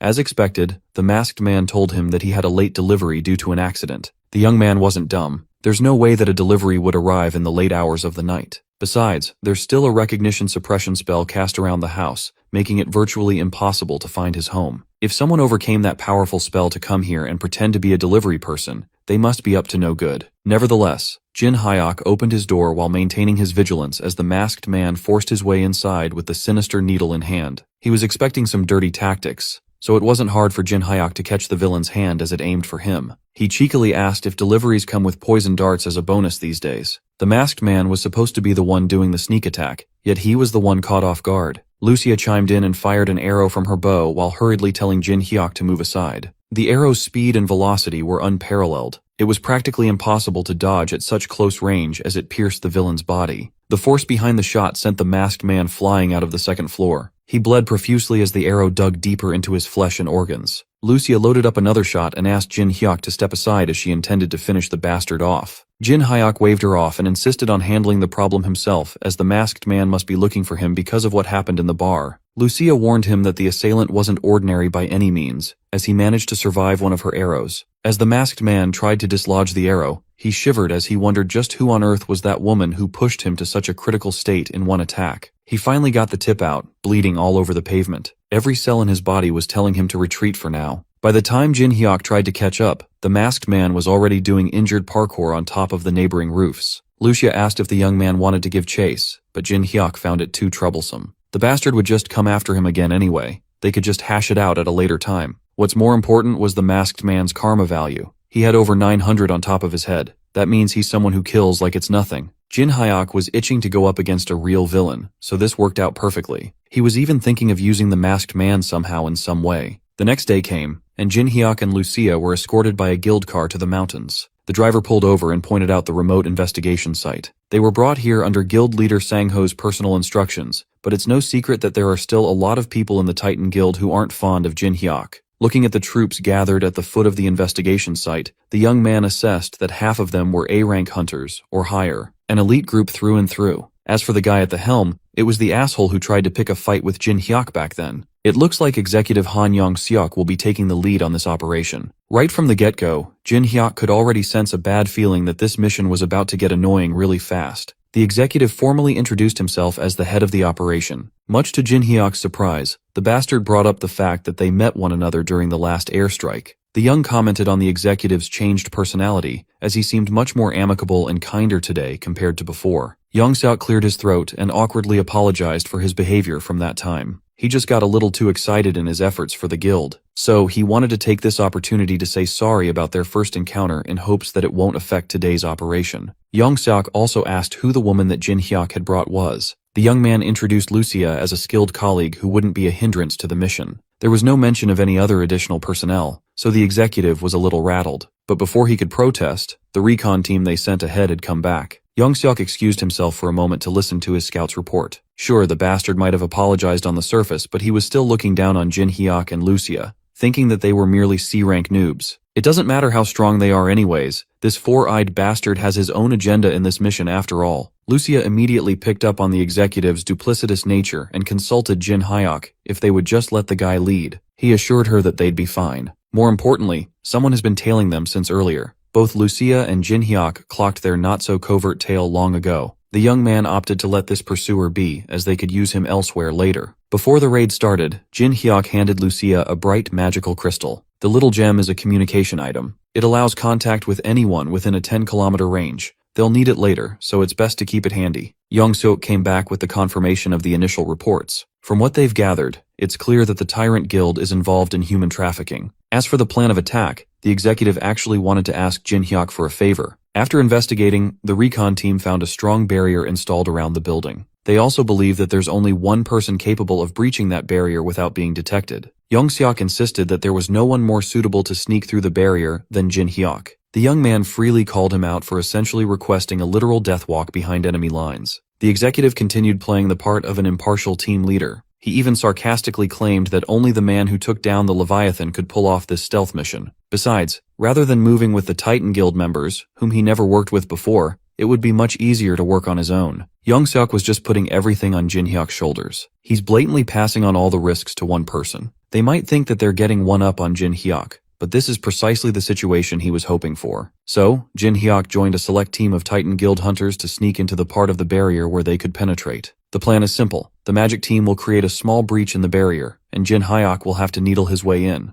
They reached the eastern facade of the facility and sped up. This incompetent magic team can only sustain a small breach for a few seconds, so Jin Hyuk needs to act fast and run with all his strength. Without wasting another moment, they started working on the barrier to give the young man a sliver of entry point. Jin Hyuk doesn't even mind that he is getting played and deliberately delivered to the enemies. He was just curious as to what the Tyrant Guild was hiding in these mountains. As soon as the breach was established, he ran inside the barrier and excitedly looked around the compound. Jin Hyuk hit the brakes and summoned his trusty bat, only to see an odd sight in front of him. The appearance of the base inside was completely different from what it looked like outside. The protective barrier must have been layered with a distortion effect. First things first, he needs to find the entrance to this massive base camp. After a few minutes of walking around without action, he found it odd that there were fewer guards than he expected there to be. The first guard he spotted was posted up near the barrier, seemingly guarding an entrance. If there's a guard, there must be something that needs to be guarded. This was Jin Hyuk's most promising lead yet. He took to the air and raised his bat, imbuing his monstrous strength on his wind-up. Jin Hyuk swung his bat, and much to his surprise, the guard standing by turned to smoke as his weapon hit the ground.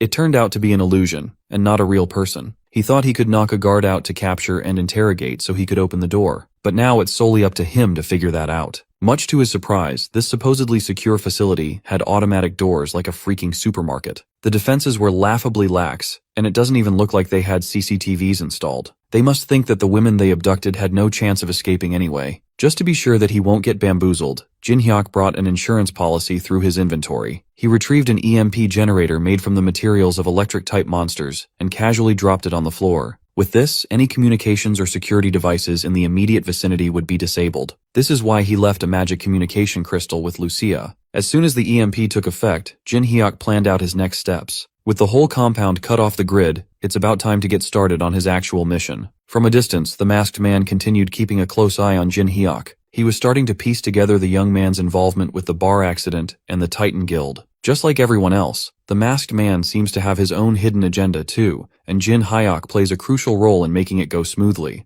As a result of the EMP that Jin Hyuk set off, one of the idle guards of the facility watched as his game was interrupted as his phone died. The guard blamed the countryside's remoteness for messing with his gaming time. When he finally sensed that something wasn't right, a red bat was already bashing the side of his face without mercy. Jin Hyuk didn't even swing. He actually threw his weapon and stabbed that bastard with the blunt tip of his baseball bat. After making sure that the guard was out of commission, he used auto-recovery to call his bat back. Jin Hyuk finally found someone made of flesh and blood to beat up. The guard's blood splattered to a nearby wall as he hit the smooth concrete floor with a thud. This dude he just killed wasn't a hunter. He was just an ordinary guy, but he had a whopping 800 karma hanging over his head. This place is undoubtedly full of vile, inhuman trash. Now Jin Hyuk can wipe out everyone involved in this operation without hesitation. Upon entering the locked gate, he was greeted by a long hall of prison doors. This must be the place where they've been keeping all the abducted women. The living conditions in each cell were abysmal. They were chained up like animals waiting for their turn to be used as fertilizer for that damned elixir. Jin Hyuk's thoughts was interrupted by a man's voice asking who he was. One of the cells in this prison row was different than the rest. Instead of a woman, a dude was imprisoned in one of them. Jin Hyuk also recognized the uniform that the man was wearing. The uniform of the Tyrant Guild itself. Mr. Prisoner warned the young man to run away before it was too late, as everyone in this facility had already gone insane. Outside, the scummy team leader looked at his watch and timed Jin Hyuk's infiltration. It's been a while since the young man went in, and things are still quiet. Maybe it's time for the main force to move too. Young-sok ordered his men to push and go on standby near the facility, ready to go in if anything unusual happened. As soon as he gave the go signal, the Titans rushed forward like a flock of flies with their black jackets. Lucia just stood there, unmoving and nonchalant. Young-sok can't figure out what her deal was. Finally, the four-eyed bastard joined his men to stand by while Jin Hyuk did all the work inside. Lucia wonders if it's time for her to do her part too. Before the mission started, Jin Hyuk swore to deal with the situation inside the building on his lonesome. Her job would be to keep a close watch on the Titans outside. They still don't know what Hang Young-suk might try to pull, so Lucia has to be vigilant. The young man warned her not to get too involved, but that's never been her style. Back inside the facility, Mr. Prisoner introduced himself as Young Dae-yoon. Jin Hyuk asked the dude why a Tyrant Guild member like him would be in such a sorry state. Dae-yoon confessed that he was imprisoned for trying to kill Elan herself. Right now, they're just keeping him alive for his expertise in illusion skills. That distortion effect on the protective barrier and the fake guard must be his doing. Jin Hyuk was curious why this guy would try to flush his guild's research down the toilet. It was simple, really.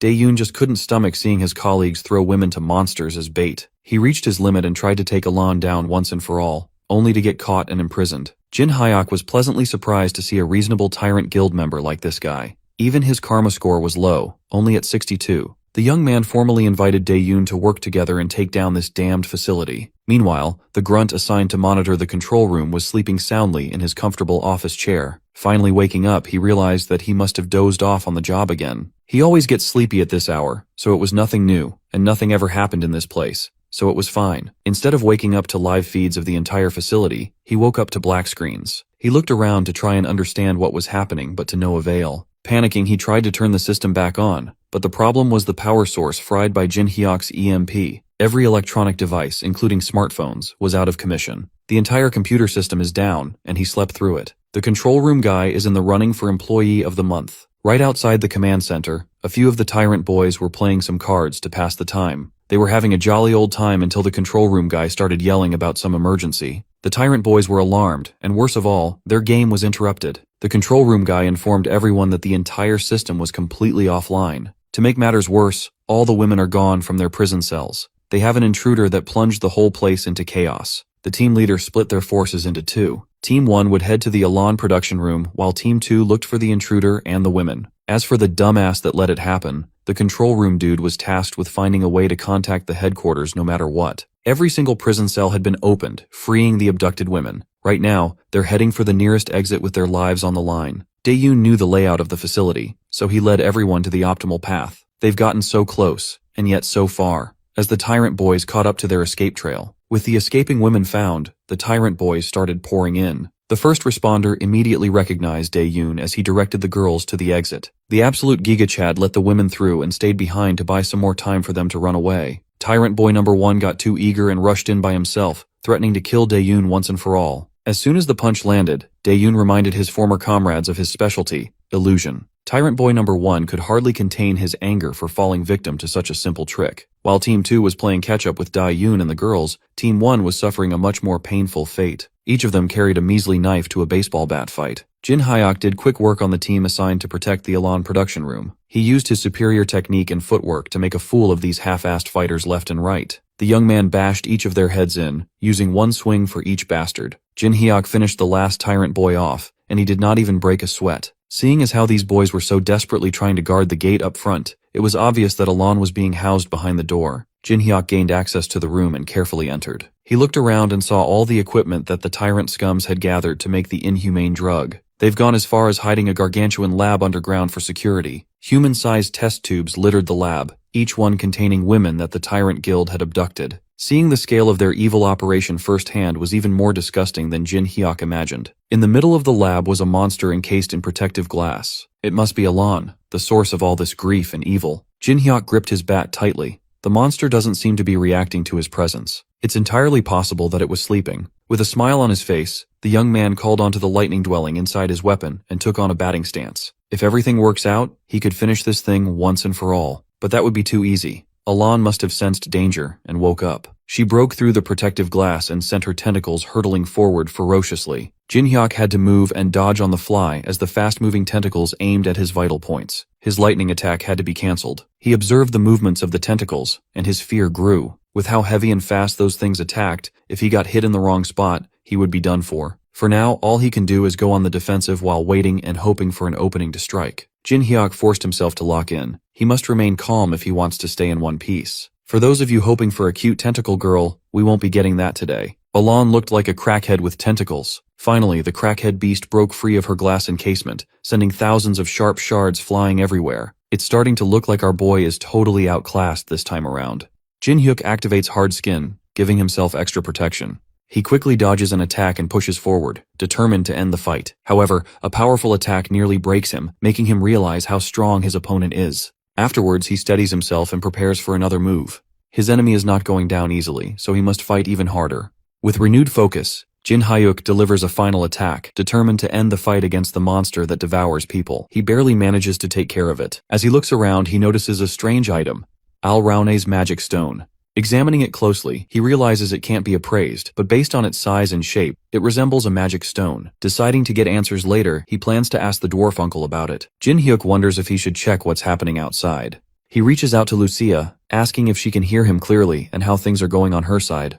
He wants to know if the girls managed to escape safely. Lucia responds, explaining that a man and the girls have headed down the mountain. However, the ones chasing them are dressed the same, which seems suspicious. Lucia listens as he clarifies that the man was once captured for betraying the tyrant but seems trustworthy. They decided to work together, and now he is our ally. Jin Hyuk reassures and confirms that they are on the same side.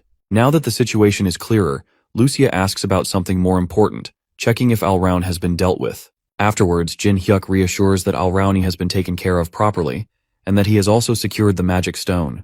Kang Jin Hyuk, still focused on the situation outside, wonders about the ones who were chasing the girls. Lucia explains that those people have been in combat for a while now. As soon as the ones in white clothing appeared, the Titan group immediately rushed to fight them. However, something about the battle seems unusual. She observes that the ones in white ate something, and after that, their appearance changed. Now the Titans, who initially had the upper hand, are starting to struggle. Jin Hyuk wonders if the strange transformation is related to what someone mentioned earlier, Alraun's drug.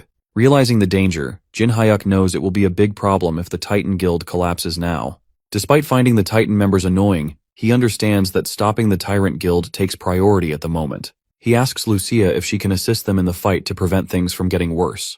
Lucia understands the plan and agrees to take care of the white-clad enemies. She reassures Jin Hyuk that he can count on her, but in return, she demands a large supply of sweets as a reward. Meanwhile, Jin Hyuk senses that everything on Lucia's side is falling into place. Confident that the battle is nearly over, he calls out to someone hiding nearby, referring to them as Mr. Delivery Man.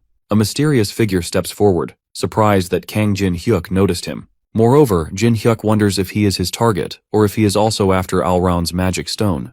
However, he reveals that his goal was initially the same but has now changed. Kang Jin Hyuk warns him that he will regret whatever choice he just made. As they engage in battle, the enemy is shocked by the incredible reaction speed, something far beyond what an average C-rank hunter should be capable of. The bastard recalls the moment when our guy blocked the poison darts earlier, wondering if it was truly just luck. Despite his doubts, he reassures himself that, in the end, the guy he is dealing with just a C-rank hunter. He activated his ability, preparing to finish him off. However, as he attacks, he realizes something unexpected. Jin Hyuk is wearing armor. Afterwards, he attempts to retreat, but before he can get away, he feels a sharp force stopping him. Jin Hyuk is not letting him escape this time. The enemy barely manages to block the attack. Doubt creeps in as he realizes that Ji Hyuk is much stronger than he first thought. Frustrated, he shouts, promising to get revenge, unable to accept that he is being beaten. But Jin Hyuk declares that there won't be another chance, believing this place will be his final resting place. With all the fallen taken care of, the focus shifts to the injured. Ensuring their safety is the next priority. Meanwhile, a report must be made. The discovery of hidden drugs by the tyrants comes as a shock. Without unexpected help from a mysterious woman, survival would have been impossible. Her arrows carried power nearly equal to an S rank, yet no known female hunter has ever displayed such strength. With the situation under control, the wounded are sent to the hospital, and all possible evidence is taken care of. With the tyrants seemingly handled, attention turns to finishing the welcome party properly. However, before they can proceed, someone arrives, breathing heavily, carrying an urgent message. He reveals that the Tyrant Guild leader and their strongest members are on the way. The mere mention of Cho-won Cheol, an S-rank hunter, makes it clear that staying would be a mistake. The guy with glasses gets frustrated and realizes that they have to go back when they are just about to defeat them. Suddenly, they receive an urgent transmission. Apparently, a small group of Tyrant Guild members is approaching fast, likely their vanguard. The warning was true. Danger is coming fast. The enemy is getting closer, leaving no choice but to end the mission. Afterwards, the decision is made quickly that everyone must leave immediately, making sure to escape without delay. One person chooses to stay behind, knowing that disappearing could create suspicion. Staying will help in making an alibi and shifting the blame elsewhere. A false report will be given to make it seem like someone else is responsible. Preventing a direct conflict between the Titan and Tyrant guilds is the main goal. After thinking it through, they decide to put all the blame on Hunter Kang Jin Hyuk, who is still inside. This explanation seems like the best way to cover their tracks and leave without being noticed. Doubts arise about trusting the traitor, as fooling the Tyrant Guild won't be easy. However, the real goal isn't deception, but buying enough time. That time will be used to prepare for a war. Once the truth is revealed, justification will be on their side. This moment is the perfect chance to attack and completely eliminate the enemy. Afterwards, Lucia questions if the person standing there is the one Kang Jin Hyuk mentioned. There is no time to waste. Kang Jin Hyuk is waiting inside. Everything is progressing more smoothly than expected. As they arrive at their destination, our boy promptly updates his fellows regarding latest reports, confirming that he has taken care of the pursuer. When asked about the current situation, he explains that Alrauni is dead. However, there is another issue that needs to be handled. He requests help in making it appear as though the body before them had died in battle against Alraun. The real reason behind this plan soon becomes clear. A document is handed over, urging a closer look. As the contents are read, shock spreads. The names listed belong to recent victims of a series of brutal murders. If the information is accurate, then the implications are terrifying. The infamous Great Guild Killer has always been targeting large guilds. This presents an opportunity that if the blame is placed on him, no one will suspect anything else. Kang Jin Hyuk shares his plan, asking Jung Dae-yoon if he can make it happen. Jung Dae-yoon agrees, recognizing that the idea is great. Lucia, still unsure of the full picture, seeks reassurance that this plan won't bring unintended consequences. Afterwards, Kang Jin-hyuk assures them that everything is under control. With the decision made, the next priority is to leave the area quickly. The Tyrant Guild's main forces are expected to arrive soon, but not everything is as it seems. Half of what was said about their arrival was true. Moreover, the forces are on their way, but they won't reach the location for at least 2 more hours. The group they saw earlier was nothing more than an illusion. Jung Dae-yoon praises and thanks Jin-hyuk for the rescue efforts that saved so many. However, there is no need for thanks. The real battle is only beginning. Moreover, the Tyrant Guild has suffered a serious setback, and when word spreads, other guilds won't stay silent. Afterwards, Jin-hyuk is looking forward to seeing how the Tyrant Guild crumbles. The Tyrant Guild's downfall seems closer than ever. Their hidden crimes are far worse than expected, making it necessary to involve higher authorities. To prevent getting directly caught up in a guild war, the information must be sent anonymously to the Hunter Association, the police, the government, and the media. Some worry that revealing everything will only benefit other guilds, but protecting innocent people matters more than gaining a short-term advantage. Soon, the shocking truth spreads everywhere. A powerful hunter guild has been secretly raising monsters and using humans as food. The public is horrified, and officials declare it a serious crime, promising a full investigation. Major guilds step forward, offering their full cooperation in uncovering the extent of these crimes. However, Tyrant Guild refuses to cooperate even a bit in this investigation. We then cuts to young Seok, losing his bananas after watching everything going viral. As if on cue, the Titan Guildmaster Seo Sang-ho contacts him, and the Bleachhead starts berating the Titan Guildmaster for leaking all this info for the public to see. The frustration is evident because after all their efforts, another guild is being treated as the hero for exposing the truth. Keeping the information hidden would have allowed the Tyrant Guild to retaliate before anyone could unite against them. Han Young-seok argues that successfully recruiting an S-class hunter would have ensured victory over the Tyrant Guild. On the other side, Seo Sang-ho remains doubtful, pointing out that even with such a powerful ally, defeating the Tyrant Guild's master would never be certain. The debate over the guild war continues, Han Young-seok thinking they can take over the Tyrant Guild without worrying about the damage. Moreover, Seo Sang-ho argues that innocent people could suffer, making it too dangerous. Afterwards, Han Young-seok is questioned about his true intentions. A guild's duty is to protect, not just gain more power. He insists he only wanted what was best. Moreover, he realizes the guild leader always dismisses his ideas. He believes the Titan Guild has no future under its current leadership and is heading toward ruin. This is then the bastard contacts a certain someone and promises them the position in the guild, so long they overthrow the current Titan Guildmaster. We then cut to our boy, who is about to have chat with someone in secret. The meeting spot seems odd for a secret discussion, but Jung Dae-yoon arrives as planned. Kang Jin-hyuk greets him, noticing he looks more confident. The plan appears to be going well, and the lies prepared earlier have made things easier within the guild. Despite this, the situation isn't completely safe yet. The guild is planning to send a team to track down Kang Jin-hyuk. Considering how unstable the guild is, it seems strange for them to have the resources for this. However, some higher-ups have started questioning the recent events. The news of the murderer's body was discovered and spread unusually fast, making them suspect there might be another real culprit. Though there is no proof yet, doubts are beginning to rise. Since the plan worked, there's no risk of his identity being revealed, but staying cautious is still necessary. For now, it's best to keep a low profile until the Tyrant Guild collapses completely.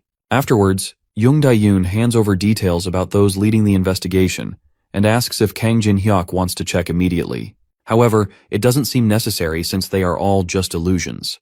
Kang Jin-hyuk had already figured it out from the start. With no one else around, he wants to know who exactly is after him. The answer is an archer and a mage, both experts in disguise and concealment magic. They might even approach him while pretending to be someone familiar. After confirming the details, there's one more piece of information. The person mentions something called the monster counter. Kang Jin-hyuk recalls it being used when assisting the Titan Guild earlier, but this version looks different. It turns out to be an advanced model, improving upon the original device. After analyzing the Al-Round incident, the association developed a system to monitor hunters. Every hunter, starting with their guild, will be required to wear it, bringing them all under the association's supervision. Even hunting in dungeons might become difficult. If Kang Jin-hyuk plans to take the pill to grow stronger, he must act quickly before the monitoring system is fully implemented. If his strength increases after the system is in place, the association will take notice, and even the Tyrant Guild might start suspecting him. To avoid unnecessary attention, he needs to complete this process as soon as possible. A surveillance system like this was unexpected, but there's no choice now. Moreover, the priority is to get stronger, even if only a little. Without wasting time, he decides to head straight to the dungeon. In the dungeon, our beloved dwarf is angry at our boy for making him wait all this time. He had sent him to retrieve some ore, yet he vanished without a trace. Now out of nowhere he returns with something unexpected.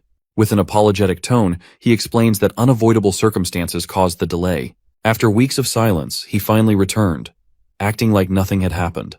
The frustration is obvious. He quickly apologizes, trying to explain that he had something important to do. But that didn't change the situation. The item he brought wasn't just any material. It was cursed, filled with the grudges of many. Dwarves who were sensitive to curses wouldn't even go near it. Lucia had left earlier, saying she had something urgent to handle. Now, it seemed like it was connected to this. Instead of bringing the needed ore, he had returned with something completely useless. He was immediately told to get rid of it. Panicked, he insisted that he didn't know what it was. But that excuse didn't matter. His mistake had already been made. Even so, throwing it away seemed like a waste. There had to be another use for it. Then, there was only one option left. Moreover, Lucia's words from earlier suddenly made sense. She had hinted that our dwarf would not be able to deal with the stuff our boy brought. Now it was clear why she had said that. There was a place below the cliff he had visited. A place known as the Temple of the Dragon. A key was given with instructions to unlock the temple and remove the curse from the ore. If successful, a weapon even stronger than the current one would be made in return. There was curiosity about whether the key would really open the temple. The answer was yes, but a serious warning followed that this place is not an ordinary temple. It was far more dangerous than any dungeon faced before. Going in unprepared would be too risky. The decision was made to leave for now. No matter how far they have traveled, safety is more important. Kang Jin-hyuk watches Lucia speed ahead, realizing how quick she is. As he thinks about preparing for the upcoming challenge, only potions and scrolls come to mind. But he feels that might not be enough. Before he can ask Lucia for advice, he notices his food supply disappearing and catches her eating what was supposed to last a month.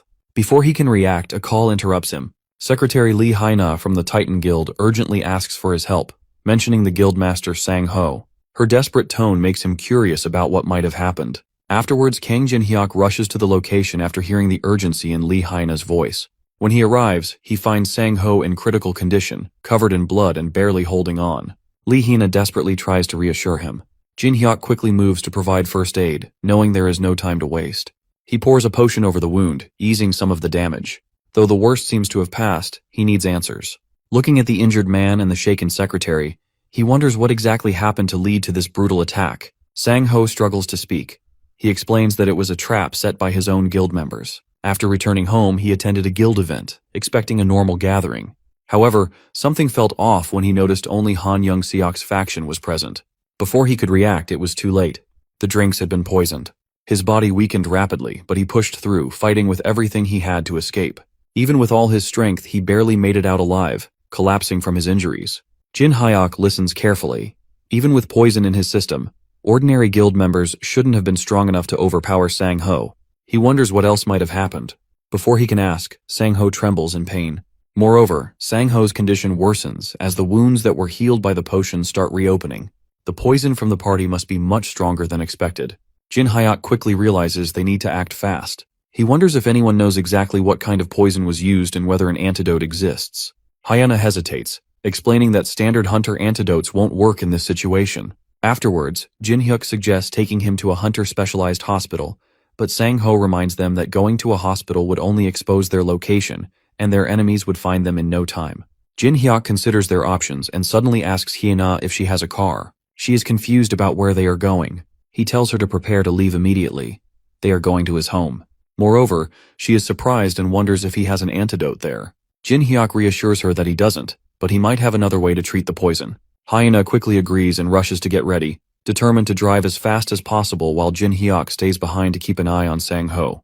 As they near their destination, Jin-hyuk urges Sang-ho to stay awake and hold on a little longer. Hina suddenly notices something concerning. She wonders if Jin-hyuk has seen the car following them. Afterwards, Jin-hyuk quickly glances back and realizes it's the same vehicle they spotted earlier in front of the house. Hyena confirms his suspicion that they are being followed. Jin-hyuk realizes he can't go straight home while being followed. With no other option, he decides to change plans. He instructs Hyena to follow his directions carefully and take a different route. As they reach a specific point, Jin-hyuk prepares to confront Kang Jun-tae. He tells Hyena to drive straight to his house while he stays behind to handle the situation. His colleague has already been informed and will let her in upon arrival. Kang Juntae, expecting to find Seo Sang-ho, is surprised to see a stranger standing in his way instead. Moreover, he wonders if Jin Hyuk truly intends to stop him alone. Meanwhile, Jin Hyuk studies him closely, wondering if this man is the only tracker or if someone else is. Afterwards, Jin Hyuk wonders why Hina isn't heading to the house as planned. Before he can question her further, she suddenly shouts for him to escape at all costs, and then she reveals the terrifying truth. The man chasing them is an S-class hunter. Shock hits Jin Hyuk as he hears the name Kang Juntae. His presence detection skill activates, confirming the immense power. The force of Kang Juntae's aura spreads across the area, making it clear that this is no ordinary opponent. Jin Hyuk struggles to hold his ground. Hina asks if he is okay, but he barely manages to respond, realizing he can't last much longer. He urges her to escape immediately, promising to find a way to catch up later. Hyuna is unwilling to leave him behind, but he insists. Understanding the danger, she finally agrees and rushes away. However, Kang Juntae refuses to let his prey escape so easily. He moves to intercept, determined to stop them. Jin Hyuk throws himself in the way once again, frustrating the S-class hunter.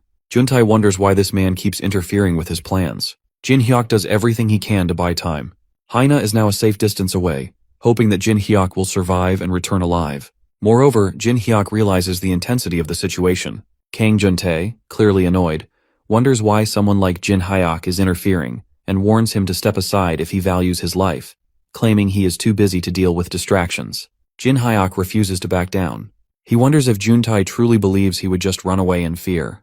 Before Jin Hyuk can react, Juntae moves with speed. Each attack is not just fast but dangerously powerful. Every strike forces Jin Hyuk to dodge desperately, knowing that even a single hit could end him. Afterwards, Juntae taunts him to keep going, eager to see how long he can last. His attacks grow fiercer, and Jin Hyuk realizes that if he takes a direct hit, it will be over. Thinking quickly, he activates his inventory and equips his mithril chainmail armor. The unique effect immediately takes hold, reducing both physical and magical damage by half. As the next attack hits Jin Hyuk, he realizes just how close he came to death. If not for the armor he had prepared in advance, he wouldn't have survived that last attack. Juntae observes him, noting that he hadn't expected Seo Sang-ho to have someone this skilled under him. But then, something clicks in his mind. He wonders if Jin Hyuk is the C-class hunter rumored to have captured a new type of monster. The name sounds familiar. Han Young-seok had mentioned someone like him before, someone who was quite close to Seo Sang-ho. Afterwards, Jin Hyuk quickly realizes that his identity has been exposed. Even if he manages to escape now, it's only a matter of time before they track him down. His house won't remain safe for long. Before he can think further, he realizes that he can even escape from someone as powerful as Juntae. Afterwards, Juntae makes an unexpected offer. He tells Jin Hyuk to forget about Seo Sang-ho and join forces with him instead. The new Titan Guild needs someone like him. Jin Hyuk rejects the offer, standing firm in his decision. We then cut to Lucia, who is trying her best to heal the guildmaster, but she reaches her breaking point, realizing she can't push any further at the moment. Stepping back, she wonders if it's best to go outside and discuss the situation. The poison in Seo Sang-ho's body remains dangerously strong. Although Lucia has taken temporary measures to help him rest, it's clear that the treatment isn't complete. The pain is gone for now, but it won't last long. Lee Hyuna becomes more concerned, wonders what they should do next, and asks if there's any other way to treat him. Lucia thinks for a moment before recalling someone who might be able to help. A certain short man comes to mind. If anyone can do it, it's probably him. However, there's another problem. To enter the dungeon where the solution might be found, they need Jin Hyuk. A possibility exists, but it won't be easy. Meanwhile, in battle, Jin Hyuk struggles to keep up. His opponent keeps attacking, leaving him no time to recover. Every hit shakes him, and the energy he had at the start is fading fast. Moreover, he knows he has reached his limit, and drinking a potion would help. But there's no chance to do so with the continuous attacks. There's only one option left. He must go all in with one final strike. Determined, he refuses to give up. If this is the end, he will make it count. Gathering his remaining strength, he prepares for one last desperate attack. No matter how hard he tries, his attacks keep missing their mark. Frustration builds, but Kang Juntae remains unimpressed, calling the fight boring. Without warning, a deadly attack comes his way. He knows he must dodge, but his body refuses to move, and he ends up taking hit. Panic sets in as he desperately tries to command himself to react. His mind screams for his body to move, yet he remains frozen. At the last moment, his instincts take over, and he barely shifts to avoid a fatal blow. Kang Juntae acknowledges his quick move, impressed that he managed to survive. Once again, an offer is made to join forces and live. Jin Hyuk refuses, and Kang Juntae realizes that there is no other way.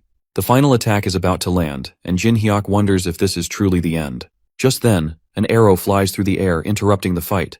Lucia has arrived. Let's take a step back to understand how this 10 out of 10 baddie came here. Lucia moves quickly, following the directions she memorized. Even though it's her first time going through this path, she pushes forward without hesitation. Every step brings her closer, and she hopes she isn't too late. Moreover, she prays silently for Jin Hyuk to hold on. He just needs to survive a little longer. Meanwhile, the battle continues. Kang Juntae prepares to end the fight, but before the final strike hits, an arrow cuts through the air. The unexpected attack forces him to step back. He looks at the arrow in disbelief that it carries so much power. Jin Hyuk is struggling to stay and recognizes the arrow immediately. Lucia has arrived just in time to save Jin Hyuk, surprising their enemy with her strength. He initially underestimates her, thinking she isn't a real threat, but quickly realizes his mistake when she easily blocks his attack. Shocked by her power, Kang Juntae struggles to understand how she can match him. Meanwhile, Lucia remains focused, knowing this isn't the time for lessons. She needs to end the fight quickly. Lucia breaks the enemy's spear with her hands, leaving him in shock. He struggles to understand how he is being pushed back so easily. The thought crosses his mind that she might be an S-class hunter from another country, as he would have known if such a powerful hunter was in the area. Jin Hyuk, still recovering, is equally stunned by her strength. Afterwards, Lucia sees that he can move and gives him a choice, asking Jin Hyuk whether she should finish their opponent or leave it at this. Jin Hyuk advises her that there is no need to get further involved. Also, he suggests Lucia end the fight, but Kang Juntae refuses to acknowledge defeat. He realizes, however, that continuing would only bring unnecessary risk, so he agrees to stop for now, though he masks it with arrogance. Afterwards, Lucia teases him, but he remains firm and says that he will remember this day. Before leaving, he issues a final warning, declaring that the next time they meet, both she and Jin Hyuk will face their end. And with that, he disappears. With the fight over, Lucia finally helps Kang Jin Hyuk recover and reassures him that his condition isn't as bad as expected. And to his surprise, his wounds heal completely. Grateful, he thanks her, impressed by her combat skills and healing abilities. Lucia takes pride in her strength, teasing him about finally recognizing her greatness. Afterwards, Jin Hyuk jokes about her being an overpowered character, explaining that it's a compliment. Then, he asks Lucia about guild leader Seo Sang-ho, to which she responds that he is resting at home. But without proper treatment, his condition remains critical. They consider the possibility that the dwarf they encountered earlier might have the antidote, making it clear they can't afford to waste time. Afterwards, they prepare to head back immediately. Moreover, Lucia warns Jin Hyuk not to overexert himself, reminding him that his wounds could reopen if he isn't careful. With his identity exposed, Kang Jin Hyuk knows that danger comes at any moment. He insists that they need to act quickly, but their priority remains saving Seo Sang-ho. Arriving at their destination, Uncle is frustrated, pointing out that Jin Hyuk failed to bring the ore needed for purification. Instead, he has brought a poisoned person, making it difficult to proceed. Jin Hyuk apologizes, explaining that things didn't go as planned, but promises to make it up later. His main concern is saving Seo Sang-ho. However, the situation worsens when they learn that the poison affecting Seo Sang-ho is basilisk venom. An antidote is needed, but the necessary materials aren't available in this location. Jin Hyuk wonders if his uncle might have the antidote. Afterwards, he responds that he isn't a magical treasure chest that holds everything. Meanwhile, Seo Sang-ho turns to Jin Hyuk with curiosity, wondering about this place. Jin Hyuk acknowledges the question but avoids a full explanation, simply suggesting to think of it as one of his abilities for now. Kang Jin Hyuk considers the risks of revealing this secret place but decides to trust the guild leader, just as the guild leader had trusted him first. The uncle hands over a medicine, explaining that it will only buy them time. At best, it will last for half a day, and if they fail to find the antidote within that period, Seo Sang-ho won't survive. Jin Hyuk asks if there are any other treatments, but the response isn't hopeful. A hunter-specialized hospital might have the antidote, but as Seo Sang-ho had warned, their enemies would track them down the moment they went there. But this is then my guy remembers something. Later, they return back to Earth and he is having conversation with our girl. They discuss the possibility of secret places where an antidote might exist, though none are known for certain. Despite buying some time, they still don't have a real solution. Afterwards, Jin Hyuk mentions one last possible method. If this doesn't work, they will have no more options left. He then makes a call. The person on the other end is surprised to receive a call so late at night and asks why he is calling. Jin Hyuk gets straight to the point, asking if they have an antidote for basilisk venom. The person responds that he doesn't have the antidote but knows a backdoor doctor who might. When asked why he needs it, Jin Hyuk simply states that it's urgent. The person agrees to introduce him to the doctor and asks if he wants them to come discreetly. Since Jin Hyuk is considered a VIP, they promise to handle it carefully. Soon the doctor arrives as planned.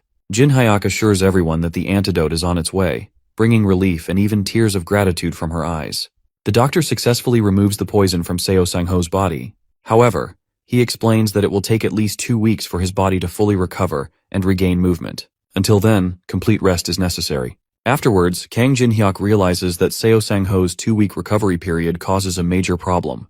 During this time, he won't be able to withstand the Titan Guild's pursuit, even with Lucia's help. More importantly, after his recent battle with Kang Jun-tae, he has come to identify his own weakness. Moreover, he acknowledges that he underestimated the power of an S-rank hunter and overestimated his own abilities. Afterwards, Lucia points out that he seems burdened by unnecessary worries. Jin Hyuk admits that after facing an S-rank opponent, he understands just how weak he currently is. However, she assures him that although he is weak now, he has the potential to grow stronger.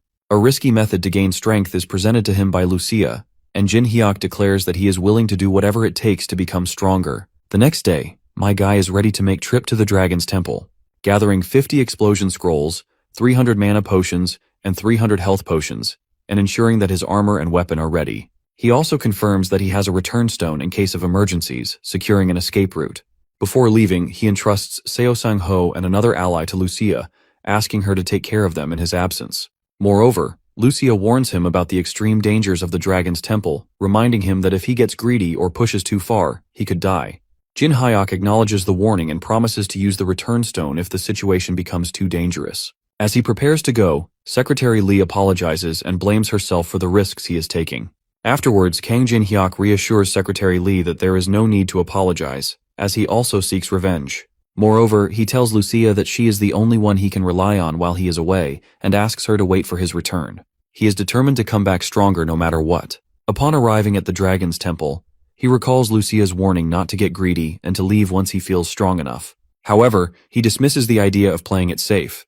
His goal is clear. He refuses to leave until he is powerful enough to defeat an S-rank opponent. Kang Jin-hyuk keeps walking but doesn't see anything for a long time, making him wonder if he's on the right path. Suddenly the area lights up, revealing strange suits of armor. At first they look like decorations, but something about them feels off. Afterwards, he quickly realizes they are actually enemies. Instead of feeling scared, he sees this as the kind of challenge he was looking for. As the fight begins, he notices that the armored figures may look strong, but they aren't very powerful. Then, he figures out their weak point. He needs to destroy their cores. Afterwards, Kang Jin-hyuk isn't worried about the armored monsters. He has the perfect weapon to deal with them. He unleashes a powerful burst of electricity, targeting their cores all at once. He wonders how the metal creatures are handling the shock and how the electricity tastes. At the Titan Guild's office, Han Young-suk's expressions are filled with frustration and his blood boils because of Kang Jun-tae for messing up catching one drug-addicted fool and making things so complicated when they weren't meant to be. Turning to his assistant, he demands an update about what happened to the executives who supported Seo Sang-ho. So the assistant informs him that they have been confined to their homes and are being thoroughly monitored. The Titan Guild members have cut off all communication lines, like the internet and phones. Hearing that, Han Yeon-sun gives a cold calculation order to keep watching them to make sure Seo Sang-ho doesn't escape in that direction. But before the conversation could continue, suddenly a loud burst can be heard. The door flies open. It is Kang Jun-tae, who angrily barges into the office. He demands an explanation on why he hasn't been warned about the unexpected obstacles. Han Young-suk doesn't understand this sudden rude outburst, as he did give Jun-tae information about that low-level hunter. Jun-tae angrily moves forward, revealing he is not talking about the guy, but the archer woman. Han Young-suk's assistant immediately moves to intervene, suggesting Jun-tae to step back from the executive, but without giving a damn. With a sharp, brutal punch, he sends the assistant to the corner of the floor, not even sparing him a glance. At that moment, the bleachhead realizes that this dude is likely talking about the woman who has been traveling with our boy. He then hesitantly asks Jun-tae if he lost to her. The question hits like an insult, and Jun-tae immediately shrugs it off by calling it nonsense, and insists that if his spear hadn't broken, he would have won. Judging by his words, Young-suk understands she is a tough opponent, even for Jun-tae, and this is not even him complaining. She overpowered him and he felt humiliated, though he didn't expect her to be this strong. Not sure how to respond, he assures Jun-tae about preparing for her too, along with Kang Jin-hyuk. However, he reminds Jun-tae to finish Sang-ho as quickly as possible. Only then can they fully take control of the Titan Guild. They know he has already been poisoned, so he might be on the verge of death, or even if he survives, he won't be able to fight as he used to, so all they have to do is find him, and it is over. The only variables for them are Kang Jin-hyuk and Lucia, but this time the guild will make sure to kill them. Han Young-suk trusts Juntae to handle this. Once those two are dead, there will be no more obstacles. Everything will be taken care of, and then the position of Titan Guild leader will be Juntae's. At the same time, in the Dragon Temple, Kang Jin-hyuk took down all those armored things, and now is in the second room. Then, in a dull light, he spots a throne, and upon it, a figure is seated. Something is definitely off. Their karma level is at 0. The old man sitting on the throne is excited to see a new challenger after so long. Kang Jin-hyuk respectfully asks about him, and confronts the man that he knows this man is not someone ordinary. This makes the old man intrigued to know if this assumption is because he has 0 karma, which makes Jin-hyuk wonder how he knows it. But instead of simply answering the question, the old man questions Jin-hyuk's intentions of coming there and guesses if that cursed and resentful thing he carries isn't why he came all this way. Well, our boy is stunned that this bastard is talking as if he knows everything already. But when the old man steps forward to stand face to face, Jin-hyuk extends his hand, shows him a stone, and informs him that he came there to purify it. The old man recognizes that it is grown by devouring people. It carries a considerable amount of grudges, though he doesn't find it a difficult task. With a wave of his hand, the old man casts a spell, causing energy streams to come out of it, and in a minute he purifies it. Even the color of the stone changes, and that ominous aura seems to be gone too. Jin-hyuk's face makes it evident how impressed and surprised he is. Therefore he thanks him. The old man advises him to save this gratitude for when his true purpose here is complete. Jin-hyuk doesn't seem to understand, and when he looks into the old man's eyes, it seems like he has been transported to somewhere else, while the old man informs him that the trial has already begun. He warns him to not let his guard down and give it his all, otherwise he will lose his life. Jin-hyuk is then transported to a dark place, realizing this is the true trial of the Dragon's Temple. He senses someone approaching him, as footsteps can be heard. The same armored figure from before appeared, but something is different. His surroundings glow, and he wonders if he has been transported to a new space. Out of curiosity, he questions the armored man. Is this his opponent? Would there be more to come? Was this merely a warm-up and the real one will show up later? The armored guy doesn't show a single interest in Jin-hyuk's speculations, and to Jin-hyuk's surprise, he suggests Kang Jin-hyuk to prepare himself, informing him the trial has begun. Jin-hyuk realizes this armored man is different from others as he can talk, but the armored man moves swiftly towards him, reminding him this is his only warning. The scene shifts to our boy's neighborhood. A number of guys are moving from roof to roof with a blinding speed in futuristic black masks and hoods. One of the hooded guys apologizes to his companions for not being able to find the house of Kang Jin-hyuk from any side, though they definitely searched the address. But there was nothing there. The other hooded guy is tense, as if they don't find that guy, they are all finished. Kang Jung-ae won't spare them, so they have to find that guy no matter what it takes. He instructs them to destroy every single house visible in this area. That way, they will probably stumble upon Kang Jin-hyuk's house maybe. Before they could work according to the plan, one of the hooded guys collapsed on the ground, blood coating the entire surface. The other two guys take time to realize what has happened, but they barely have any time to run for their lives or call for backup. And eventually they also get attacked by none other than Lucia. With the danger eliminated for the time being, she gets back home. Secretary Lee Hyuna questions Lucia if everything is okay out there, as she suddenly went out. Lucia calmly informs Lee Hyuna that the Titan Guild's tracking team came by. This freaks her out, and tension fills across her face, but Lucia assures her not to worry since she took care of them pretty quietly. After overhearing the enemy's plan to destroy the entire neighborhood just to find this place, they must be convinced of it by now that this is the only place both the Titan Guild's master and his secretary could possibly be. In advance, Lucia apologizes to Haina. If they come in full force, she won't be able to stop them alone, and urges Haina to hope Kang Jin-hyuk gets stronger and comes back soon. At this moment, he is the only one who can change their situation. On the other hand, Kang Jin-hyuk is struggling as the armored man launches forward. The boys stand there, frozen in shock, though the armored man slices his throat. Panic is evident on Kang Jin-hyuk's face as he grabs his neck, thinking it has been sliced, but he is transported to the same temple from before, without being harmed a little. He examines his neck in shock, but a laughter pulls his attention. It is the same old man who explains the place where he died is a sort of virtual space, so even if he dies there, he won't die for real. That is why he doesn't have to worry. Kang Jin-hyuk tries to focus. He recognizes that voice, and as he turns he sees the door being closed but confirms his suspicion that it is the same old man as before. The old man reveals that Jin-hyun is still very weak.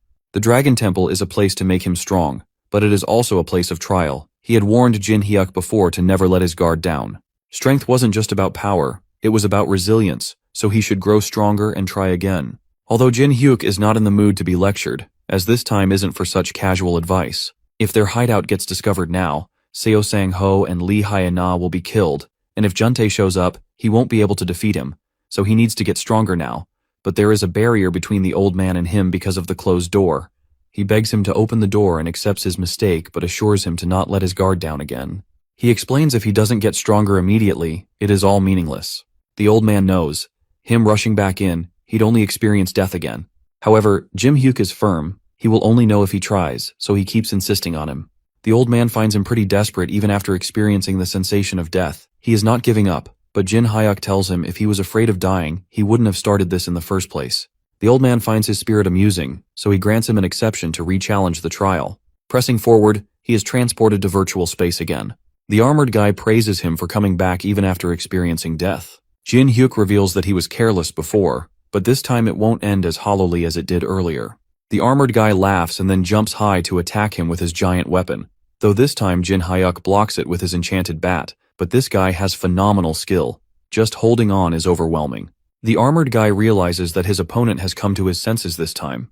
While Jin Hyuk struggles to hold on, he needs to focus the aura in his legs. Somehow he needs to knock it away and create distance. Summoning his aura, he focused it into his legs. If he could create an opening, even for a second, he might stand a chance. Using every ounce of his strength, he pushed the armored warrior back. The force of the recoil nearly knocked him off balance, but he managed to stay upright. A direct confrontation wouldn't work. He had to strike and retreat, searching for the perfect opportunity. Jin Hyuk lunges forward, leaping higher into the air to attack the guy, which impresses him as he handles the aura. But he only has aura in his lower body, leaving his upper body exposed, so the armored guy deflects the attack. It is like he knows or can read his thoughts.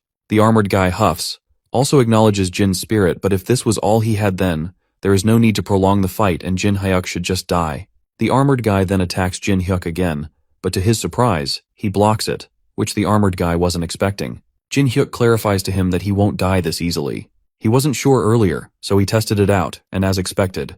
The armored guy predicts where to attack by observing the aura.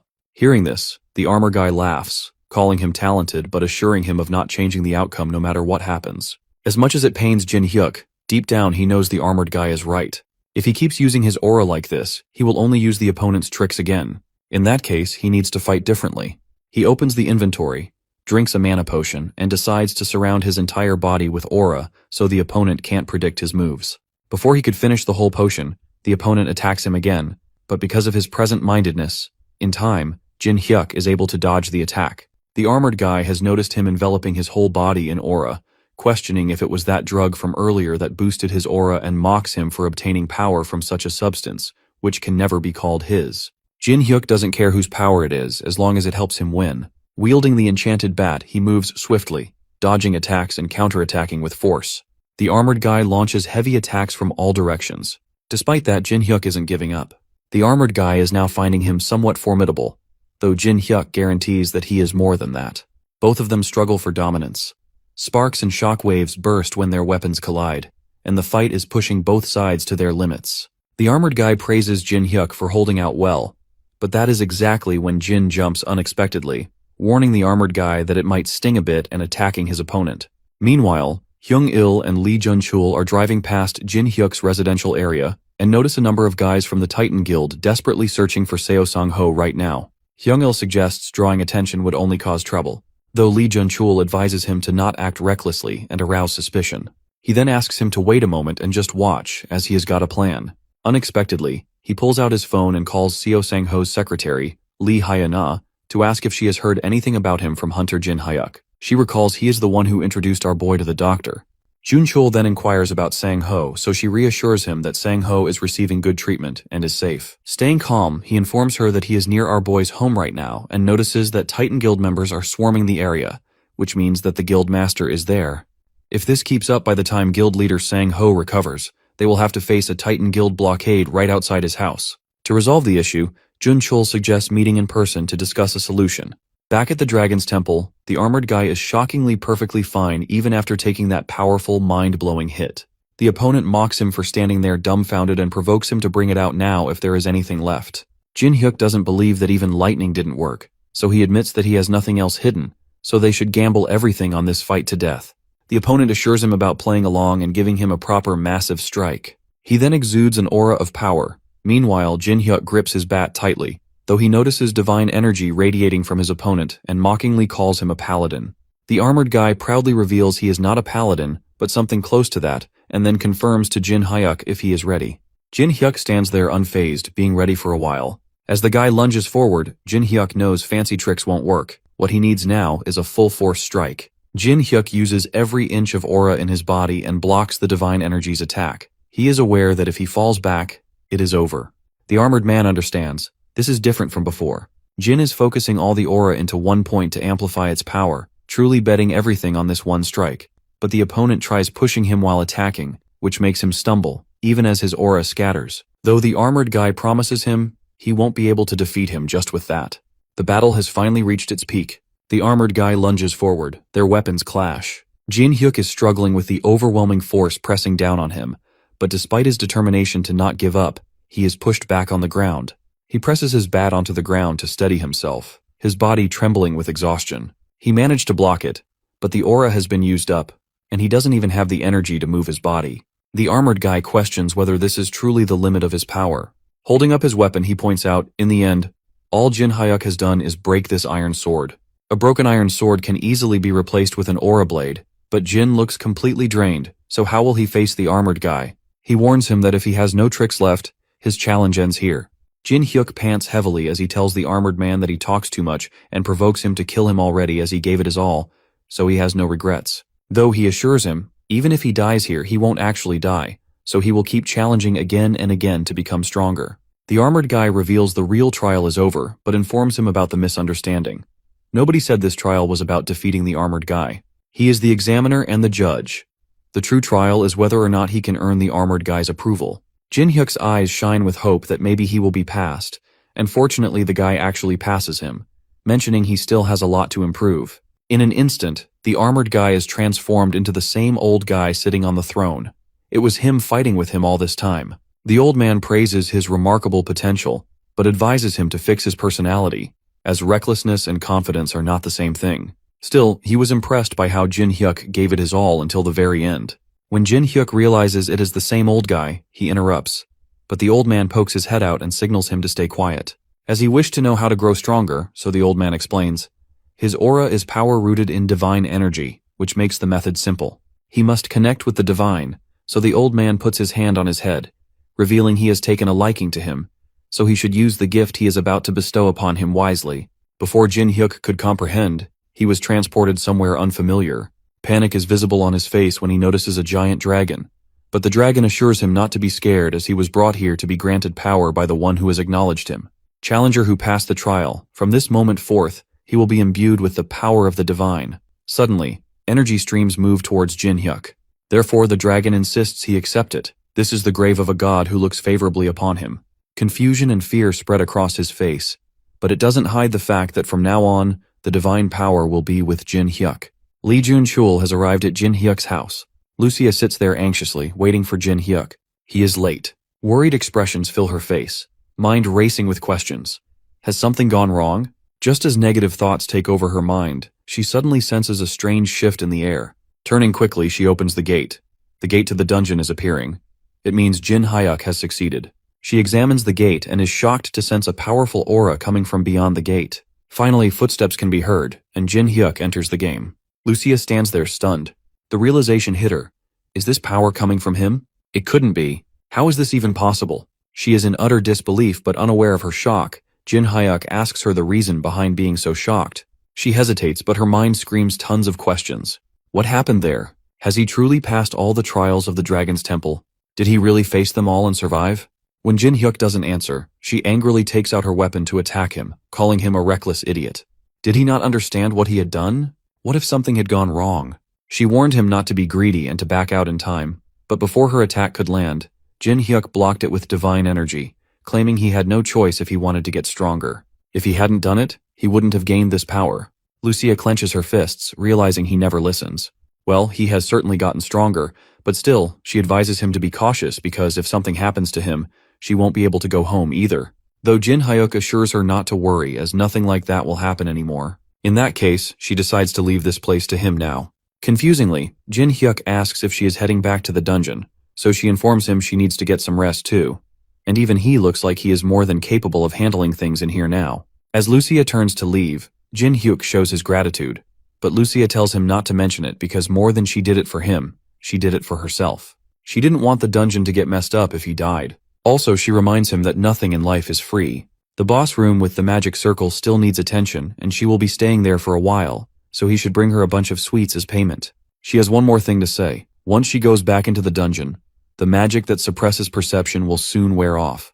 When that happens, the Titan Guild will find this place and come after it. Before they find out, he could come up with a plan. Then she leaves into the shadows of the dungeon. He then enters the lounge and greets the secretary. While Lee Jun-chul is shocked by seeing our boy there, Secretary's face brightens up with happiness after seeing him. Jin Hyuk then confirms if everything was alright while he was gone, so Hyuna updates him. Seo Sang-ho is recovering well, and they have handled the pursuers. That's a small relief, but there's something else Jin Hyuk wants to know. Why is Lee Jun-chul here? Jun-chul explains he couldn't reach him, so he took the liberty of coming to see him personally. Jin Hyuk narrows his eyes, knowing this guy never appears out of nowhere, so something is definitely up. Without hesitating a bit, Jun-chul proposes something unexpected. He would like to create a guild with Jin Hyuk. Before he could reply, Lee Hee-na interrupts as he wasn't going to propose a way to get them out of here. Jun-chul advised them to calm down and hear him out. He realistically speaks. Even if Seo Sang-ho recovers, he can't go back to the Titan Guild. The fact that no one has come to rescue him is proof of that. He knows that the group has already rotted through, and something that is already rotten can't be fixed, so they need a new foundation, and he intends to build a new framework with Lee Hai-na and its core, Kang Jin Hyuk. He slides up his phone, requesting them to look at the material he has prepared first, the resources he can handle personally for building a guild, the physical resources available, the talented individuals he has scouted, and the facilities they can use. Lee Hai-na is pretty impressed by his preparation, but even with a guild of this scale, they can't fight the Titan Guild. Even with all of this, can they really go against the Titan Guild? And more importantly, how will they handle Kang Jun-tae? Jun-chul has prepared a countermeasure for that too, but for that he needs one guarantee: if Jin Hyuk can defeat Kang Jun-tae. Jin Hyuk asks why him, but not Seo Sang-ho. But Jun-chul is aware it will take time for him to recover enough to fight properly, and by the time that happens, they will have already missed their chance. He heard our boy fought Kang Jun-tae and survived. If that is true, then his plan can work to resolve the current situation. If that rumor is false, then they will pretend this conversation never happened. As long as our boy is strong enough to fight Kang Jun-tae, the plan is viable. If that's the case, Jun-chul is willing to stake everything on our boy. This causes our boy to smirk as he wants to hear the plan first because his answer will depend on it. As he has been asked to share his plan, on the other hand, Tyrant Guild leader Jo Won-chul is beating the men of the Titan Guild, demanding to know where they are barging in without fear. Recently, with public sentiment against them due to the Al-Raun incident, he thought they'd lie low for a while, but during that time, Titans have been targeting Tyrant Guild's territory, so if they want to pick a fight, Wo-chul will rip all of them to shreds, every last one of them. Back at Jin Hyuk's house, Jun-chul's plan is to draw the Tyrant Guild into this. It is about fighting fire with fire. The Tyrant Guild is a massive force comparable to Titan, with Ju Won-chul, an S-class hunter, as its leader. They'd be able to go toe-to-toe with Titan, but Lee Hee-na reminds them that the guild is already in chaos after the Al-Raun incident. Would they really be willing to go to war in this state? However, Jun-chul confidently responds that making them fight is easier than she thinks. Recently, Titan has been expanding its territory. Most of that territory originally belonged to the Tyrant Guild.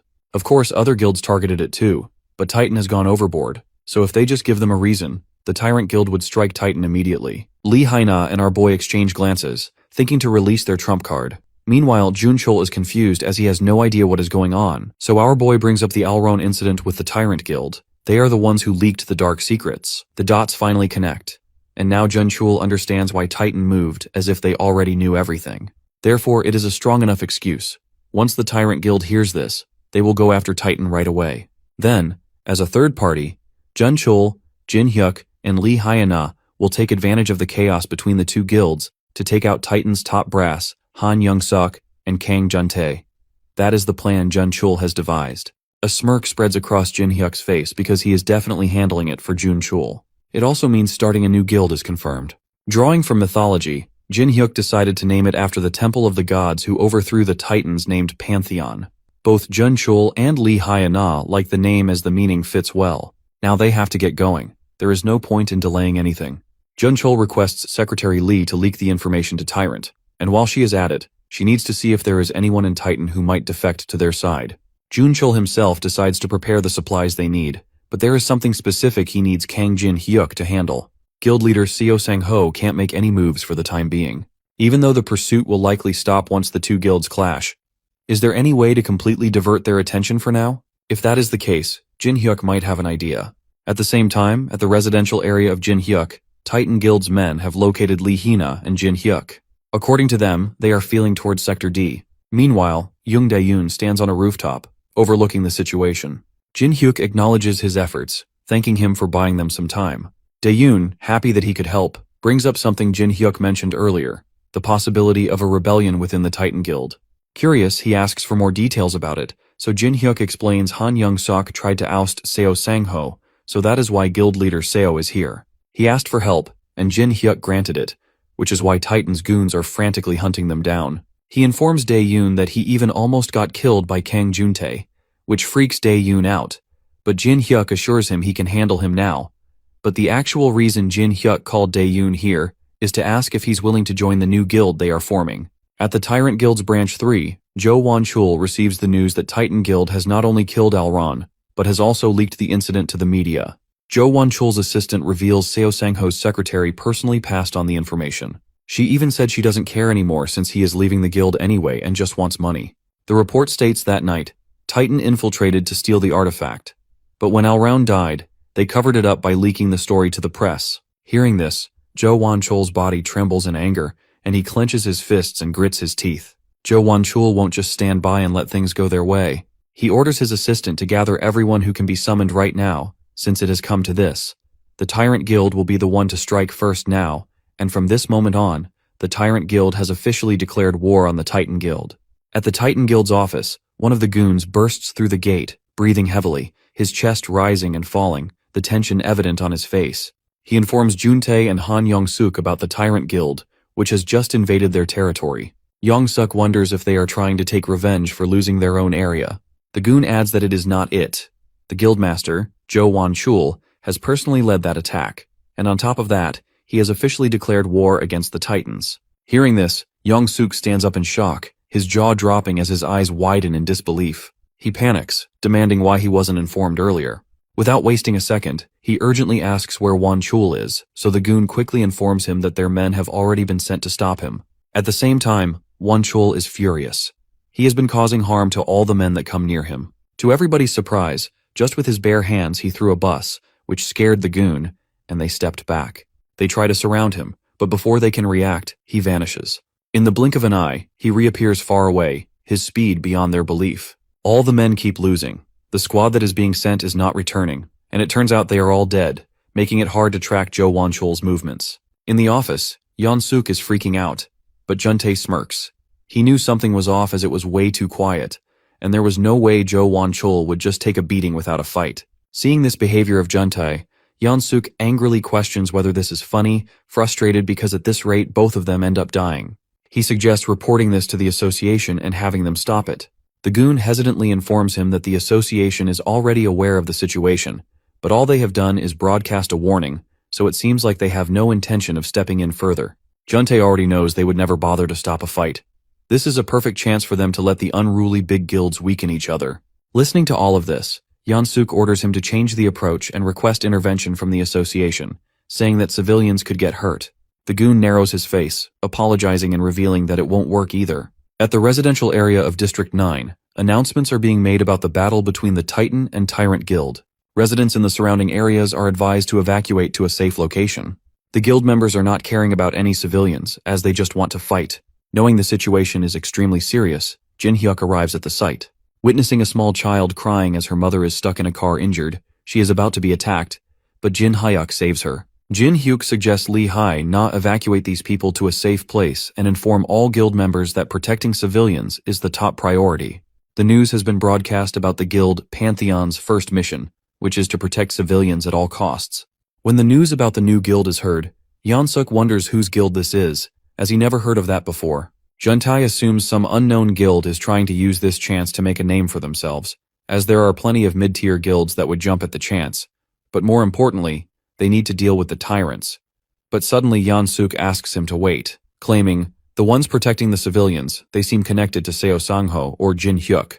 Juntae doesn't take it seriously, though something about the name Pantheon bothers Yeon-suk, because he is aware that in Greek mythology, the Pantheon was the temple of the deities who overthrew the Titans, so it seems like they chose the name to target them. Now this makes sense to Juntae, since appearing at this moment is also suspicious.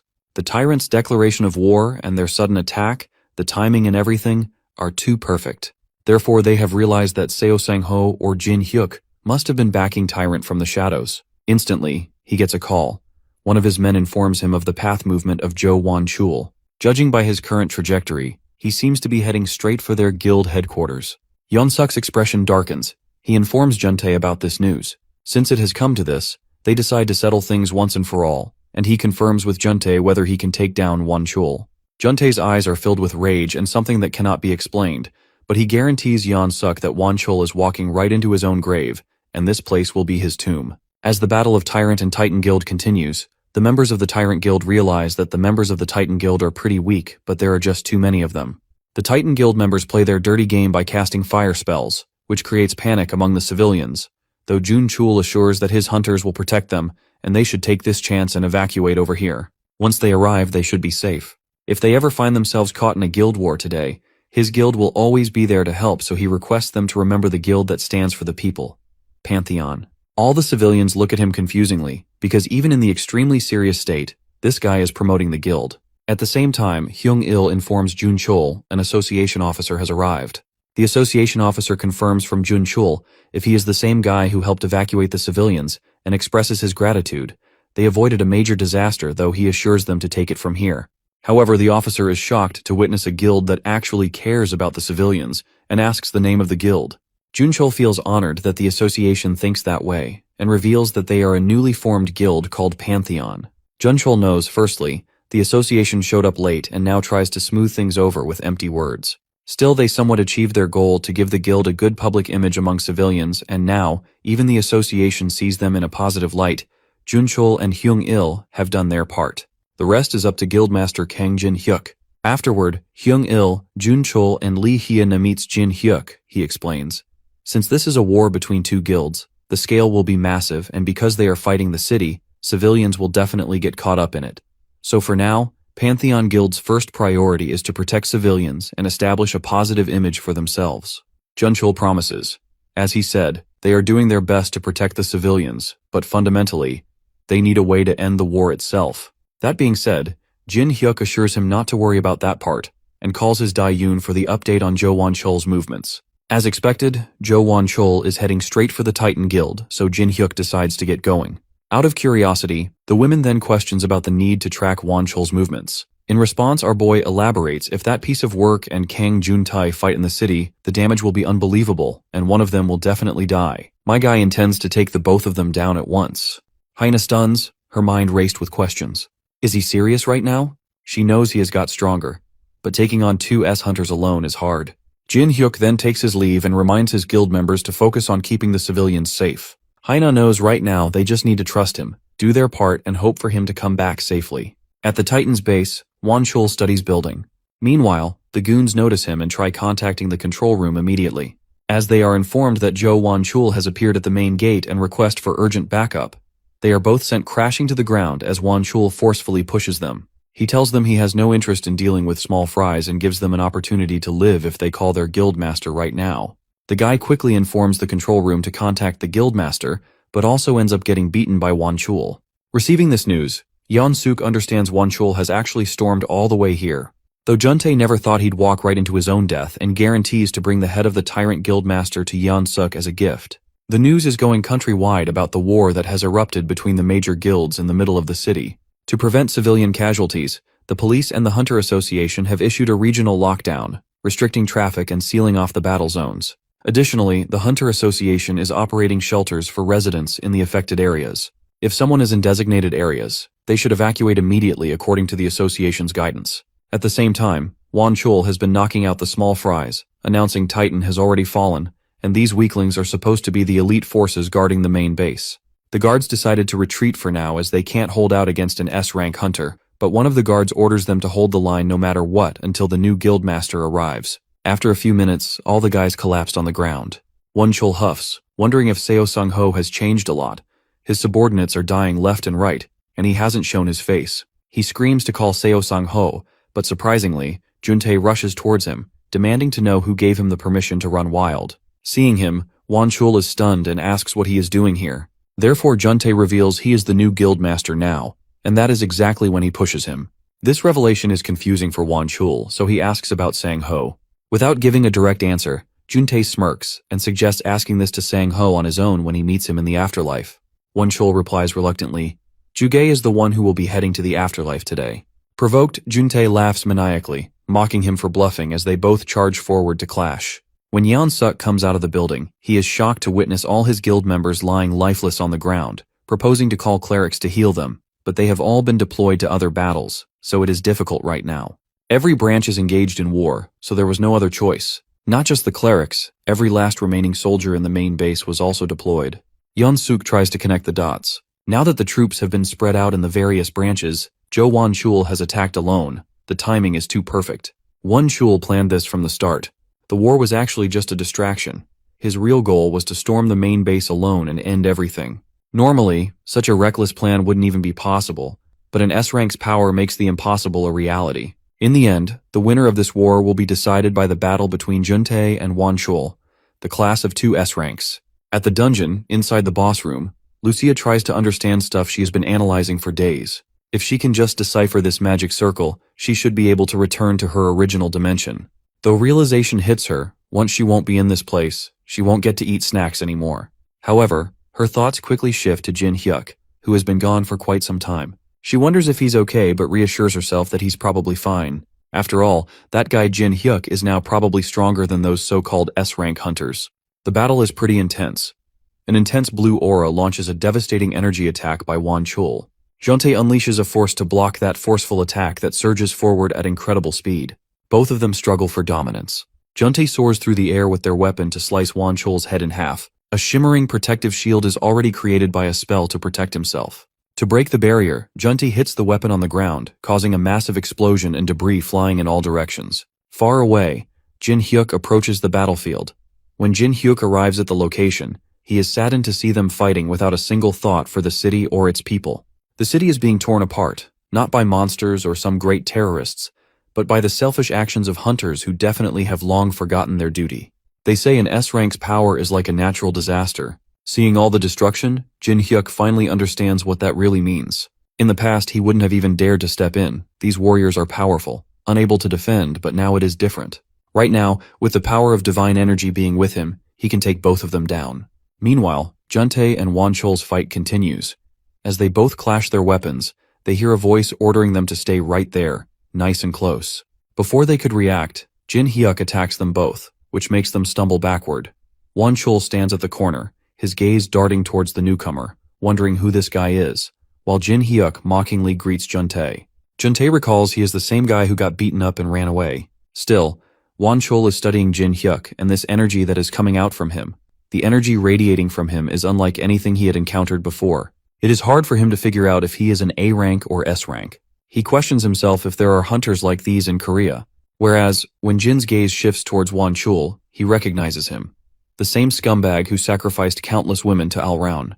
Rather than attacking them, Jin Hyuk calmly addresses them, his voice steady despite the chaos around them, and asks them to confirm if they really are hunters. He gestures around at the devastation, pointing out how this city is in ruins. Innocent people are caught in this war, suffering, getting hurt. After seeing all that, he urges them to think. Don't they feel even a little guilty? Rather than being ashamed, Juntae shamelessly smirks. Guilt? Why would he feel guilty? He confesses he wouldn't care about those pathetic insects. When he doesn't watch out for bugs while walking, who cares if a few worthless civilians die? Juntae mocks him for being another naive puppy. However, he thought Seo Sang-ho was the only self-righteous hypocrite. After listening to everything, Jin Hyuk acknowledges they are definitely worse than animals. Even animals must have a little sympathy, and thanks them for making this easier. Now he can kill them without hesitation. Jin Hyuk tightens his grip on his bat, energy streams radiating from it, and points out Juntae for making things pretty clear for him. Not taking him seriously, Juntae pretends to hear that wrong because he is firm about killing both Jin Hyuk and Won Chul. He tells Jo Won Chul to wait for a bit as he needs to deal with this arrogant guy first. Won Chul thinks smartly, acting casual, admitting it will be entertaining for him. But deep down, he knows if these two fight and wear each other out, it will end up being a win-win situation for him. Jin Hyuk turns to Won Chul, giving him an option to join because he doesn't mind taking both of them down at once. Seeing him acting so cocky, Juntae couldn't hold back and with breakneck speed rushed towards Jin Hyuk, his weapon pointed at Jin. Jin Hyuk doesn't even move from his position and just stretches out his bat, blocking his whole body easily. Beads of sweat roll down his head because he wasn't expecting him to block the attacks now when he couldn't even defend against one before. Jin Hyuk is eager to know the cause of his stunned expressions, as he hasn't even started yet. With a swift flick of his enchanted bat infused with divine energy, Juntae is pushed back. Won Chul's eyes widen since he never imagined Juntae getting pushed back like this with such intensity. Taking Juntae's shock as an opportunity, Jin Hyuk quickly moves forward to hit him, but he deflects the attack quickly by tilting his head a bit. Juntae's anger doubles because Jin Hyuk dared to put a scratch on his face, so he gathers his strength to counterattack. He is not sure what Jin has done, but it is evident that he has definitely gotten stronger. He admits that it is a shame, sparing him back then. Jin Hyuk laughs as, seeing how strong he is, regret washes over Juntae's face. Instead of admitting it, Juntae arrogantly huffs, claiming either way, Jin Hyuk is going to die by his hand. Jin assures him things won't go the way he wants. That day, when he barely escaped from here, he made a promise that he'd get stronger and kill him. The one who humiliated him. The one who feels he is superior. Juntae stands there knowing damn well this is troublesome. He never expected Jin Hyuk to get this strong. Questions arise in his mind. How did he get this strong? Did he use some tricks? Then something pops up in his mind that maybe he took the Alraun's elixir, so he confronted. Before Jin could answer, Won Chul demanded to know the reason behind Alraun's elixir being mentioned here, so Juntae shared with Won that Jin Hyuk is the guy who killed the Alraun and took the elixir. Won Chul's jaw drops, and he questions Jin Hyuk if he really is the one who took the elixir and killed the Alraun. Jin Hyuk smirks and without a word, pulls out a bottle containing the elixir, holding it up, questioning if this is the same elixir they are talking about. The moment Won Chul notices the elixir, his face turns crimson red. It triggers something inside him, and he eventually runs to attack him. When Jin Hyuk dodges the attack, his anger doubles, so he tries attacking him again with a forceful punch, but ends up punching the ground, because with a blink of an eye, Jin Hyuk disappears from the front. He again dodges the attack by leaping even from being trapped by his whole body. Jin Hyuk is well aware that if that last attack had hit, it could have been very dangerous, so he takes a sigh of relief. Although his attention shifts towards the sky when he spots a drone flying. An announcement is being made from the drone. It is a live stream to broadcast the battle between two S-rank hunters using a drone. The battlefield has turned into a complete war zone, with every building destroyed. They reveal as the battle continues, a new hunter has entered the scene. They mean Jin Hyuk. Though they haven't identified the whereabouts and information of the newcomer, he is holding his ground against the two S-ranks. In another environment, Secretary Lee Hai-na takes a sigh of relief as everything is going according to the plan.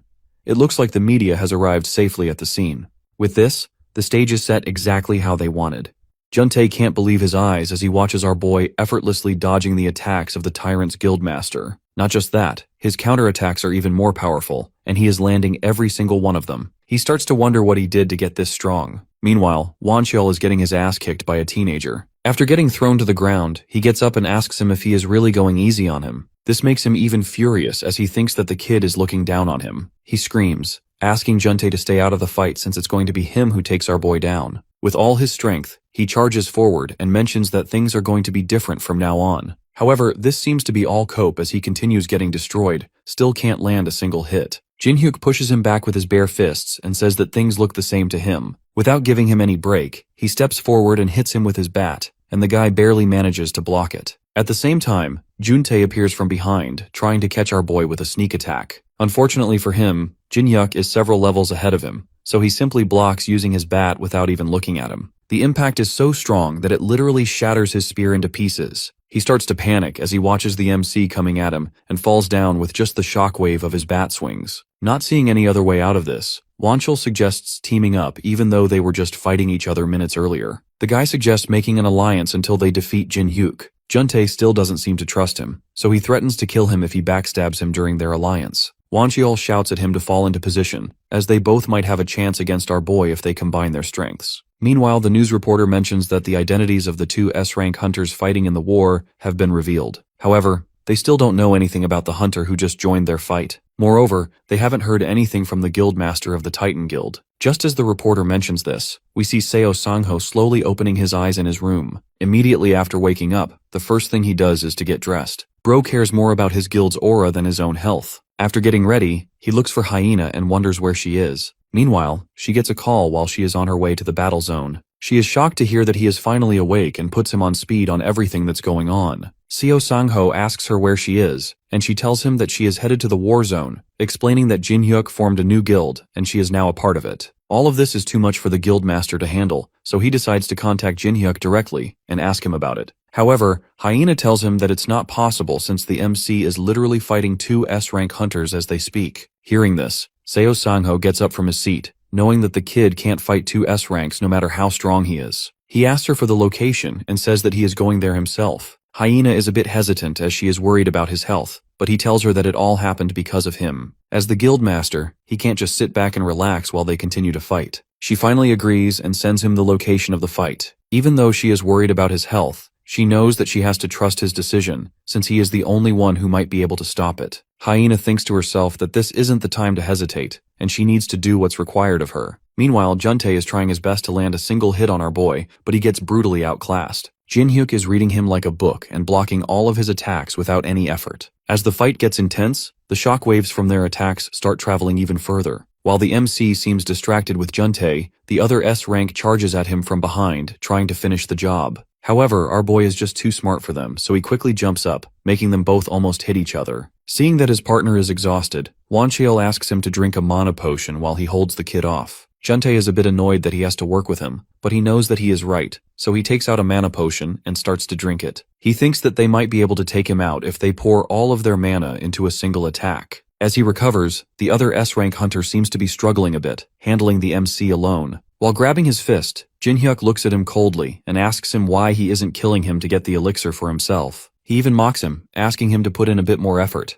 Before the S-rank can do anything, he twists his wrist, breaking it instantly, and hits him with his bat. Juntae watches with his eyes wide open as the mighty Wancheol gets tossed around like a doll. Seeing him on the ground, our boy slowly walks over to him and asks if he is still breathing. He tells him that he can't let him live due to the crimes he has committed. He lured innocent women and kidnapped them to be used as a sacrifice for Elroun. Those who refused to follow him were locked away, and the guild members who obeyed him were drowned in drugs. What's happening to him right now is the consequence of his past actions. While taking his last breaths on the ground, Wancheol can't believe that his life is ending in such a pathetic way. Our boy raises his bat above his chest and asks him if he has any last words. The S-rank looks up at him with despair in his eyes and asks him if he is going to kill him for such a trivial reason. He starts begging for his life, saying that he will make him the guildmaster if he spares him. However, Jin Hyuk makes sure that he understands there is no negotiation. All he wanted to do was to ask for his last wish. He had already made up his mind when he saw those people trapped that day, just waiting to die. Wancheol still doesn't understand why he wants to kill him just because he kidnapped some people. Whatever the case, the MC knows that he has enough reason to kill him, so he simply stabs him with the bat and finishes him off. The guy screams as the bat pierces his chest, thinking to himself that he can't die like this. However, none of that matters, and he slowly loses consciousness.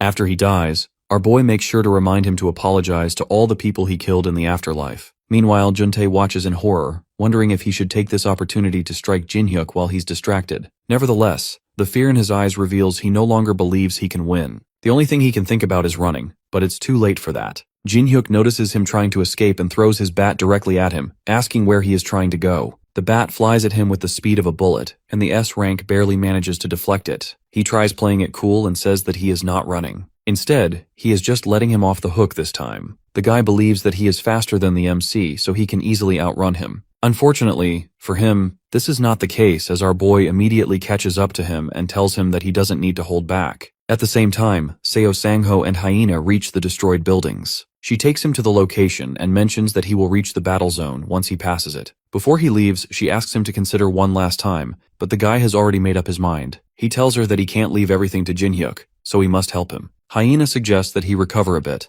but he tells her that he has already made up his mind to end what he started. She finally gives in and asks him not to push himself beyond what's necessary. As Seo Sang-ho prepares to go, he looks up at the sky and asks Jin-hyuk to wait for him. Meanwhile, Young-sok is watching the entire fight from a rooftop. He thinks to himself that the situation has gotten complicated and should have ended as a duel between the two S-rank hunters. However, he never thought someone more powerful than them would join the fight. As the fight continues, he realizes that he must abandon Juntai since he has no way of saving him. He wanted to create the greatest guild and considered Seo Sang-ho to be a barrier to his goal. Therefore, he poisoned him, and now there is no one who can stop him from building the guild he wants. He looks at Jun-hyuk and says that he will let him off this time. For now, he needs to escape and focus on twisting the public opinion in his favor. Before Seo Sang-ho left to help the MC, Hyena told him something important. She revealed that when monitoring the battle zone with the drones, she saw Young-sok standing on the rooftop of the Titan building. Back in the present, the guildmaster appears behind the traitor, making him shake in fear and disbelief. Before the guy can do anything, he screams his name and grabs him by the collar. He wants to know why he would do something like this to his own guild. Young-sok looks at him and asks if he truly doesn't know the reason. He claims that he did it because the guild doesn't need him anymore. This hits the guildmaster a bit hard, and he asks him what he means. The guy explains that he was stopping the guild from growing, and they have no use for such a leader. Seo Sang-ho sees through his crap talk and calls him out, saying that he is only trying to justify his actions since he did all of that because of his own greed. Young-sok, on the other hand, argues that he saved the guild from being destroyed by him. The guildmaster doesn't agree with this and tells him that the guild is being destroyed because of what he did and the incident that he orchestrated. The traitor has nothing left to say, so he summons his knife and tries stabbing the guildmaster. Despite not being fully recovered, Seo Sang-ho easily dodges the attack, telling him that he continues to disappoint him to the very end. This gives the guy a chance to escape, and he starts running, thinking to himself that his only crime was creating the greatest guild. He blames Jin-hyuk for interfering with his plan and jumps off the building. The guildmaster isn't going to let him get away with his crimes, so he chases after him and summons his own weapon. While still in the air, he swings his axe and hits the guy directly in the head, telling him to take responsibility for the disaster he has caused. With a loud scream, his head is cut wide open, and he falls to the ground. Seo Sang-ho stands in front of his body and says that he has finally fulfilled his duty. However, he suddenly remembers Jin-hyuk and realizes that he spent too much time chasing after the traitor. He immediately rushes towards the site to help the MC. Meanwhile, our boy is destroying the S-rank without any problem. After taking a hit to the chest, Juntae finds it hard to breathe. Jin-hyuk points his bat at him, asking if this is the end for him. The guy knows that he is at his limit, and there is no way for him to get out of this. Desperate for survival, he starts begging him to spare his life, offering to give him everything he wants, and even his own position at the guild. Hearing this, the MC reminds him of when they fought the last time. Even after getting stabbed by the spear, he never begged for his life and struggled until the very end. This still doesn't stop the S-rank from pleading, and before finishing his life, Jin-hyuk tells him that if he wants to live, he should be prepared to struggle till the end. Before the guy can say anything else, he literally smashes his head clean off the body. With the S-rank now dead, the MC stands there in silence, thinking to himself that he finally managed to stop the S-rank hunters with his own strength. Suddenly, he hears Seo Sang-ho's voice calling out to him and asking him if he is hurt. He is shocked to see the guildmaster alive and well and asks him when he woke up. The guy tells him not to worry since he woke up a while ago and has recovered. He then asks him what happened here. Jin-hyuk says that it's a long story and reveals that he was lucky enough to get a chance to grow stronger. Thanks to that, he was able to take down the S-rank hunters. However, the guildmaster still can't believe he got so much stronger in such a short amount of time. Noticing his confusion, our boy assures him that he will explain it all later, but for now, they need to do something about the damage caused to the city. Sang-ho tells him not to worry since he and Hyena will take care of everything. The important thing is that he has received a message from Hyena in which she stated that the association wants to meet him. The scene changes to a training room in the Hunters Association headquarters, where Jin-hyuk stands in confusion. Even though he accepted their invitation to visit the headquarters, he still doesn't understand why they are making him go through this. A voice informs him that this is a test, and he needs to destroy the drones ahead while dodging their attacks. Before he can figure out what is happening, the drones start attacking, so he instinctively decides to take care of them first. The drones are attacking him from all directions, and it's making it harder to dodge their attacks. But compared to his fight against the S-ranks earlier, this doesn't even count as a warm-up for him. With a confident smile on his face, he immediately starts destroying all the drones using his bat. It doesn't take long for him to clear through them, and the voice mentions that this is a new record. He stares at the screen in front of him and tells them that he is getting annoyed now since he wasn't informed about this test earlier. The girl on the other side mentions that this is part of the official procedure to determine his rank as a hunter. After his recent fight with the two hunters, he came out defeating two S ranks alone, so the association can't consider him a C rank anymore. Even after hearing all this, he still thinks that the test is pointless. Jin-hyuk starts to lose his temper and asks them to open the door so he can leave. The girl tries to calm him down, but it's no use as he doesn't want to be a part of this test anymore. As he walks to the door, she frantically tries to stop him and mentions that he can't leave the room before the test is finished. To their shock, he breaks through the door by hitting it with his bat and walks out, saying that it was just a waste of his time. It turns out that the association isn't done with him just now, as he gets stopped by some hunters after walking a few steps. He warns them to get out of his way if they don't want to get killed. All the hunters have already witnessed his power, so they know he is not making empty threats. They start looking at their team leader for his next command. From the looks of it, the team leader doesn't want to move, so Jin-hyuk decides that they are going to die. Before he can hit them, he hears a voice from behind telling him to stop. Before he can even turn back, he notices the hunters bowing down to the person in respect and calling him the chairman. He soon realizes that the guy behind him is No Taek-soo, the chairman of the Hunters Association. Jin-hyuk greets the chairman and asks him why he summoned a C-rank hunter like him. The chairman notices that he is upset and apologizes, explaining that the reason he called him here is that someone wanted to meet him. The person he is talking about is none other than the strongest hunter in South Korea, Cheon Sang-ho. Even our boy is shocked after seeing the #1 hunter in front of him. As the guy walks towards him with his immaculate drip, he wonders why someone like him would like to meet him. Cheon steps forward to shake his hand with the MC, which feels like a fan moment. He asks him why he wanted to meet him, and the guy mentions that he saw footage of his recent fight with the two S-rank hunters. Cheon compliments him for his performance and says that he just wanted to meet him in person. The MC thanks him, but he knows there is something more to this. It doesn't take long for the top-ranked hunter to reveal that he wants to ask him for a favor. Meanwhile, Seo Sang-ho and Hyena are having a discussion over tea at his apartment. She informs him that, according to their latest findings, the remnants of the Tyrant Guild and the Titan Guild have now merged into the Pantheon Guild with the approval of the association. She apologizes, saying that she tried her best to save the guild. Hearing this, he tells her that it was the right call to disband the guild. It seems like he regrets his past actions a bit, and thinks that he could have avoided this mess if he had listened more to the other guild members.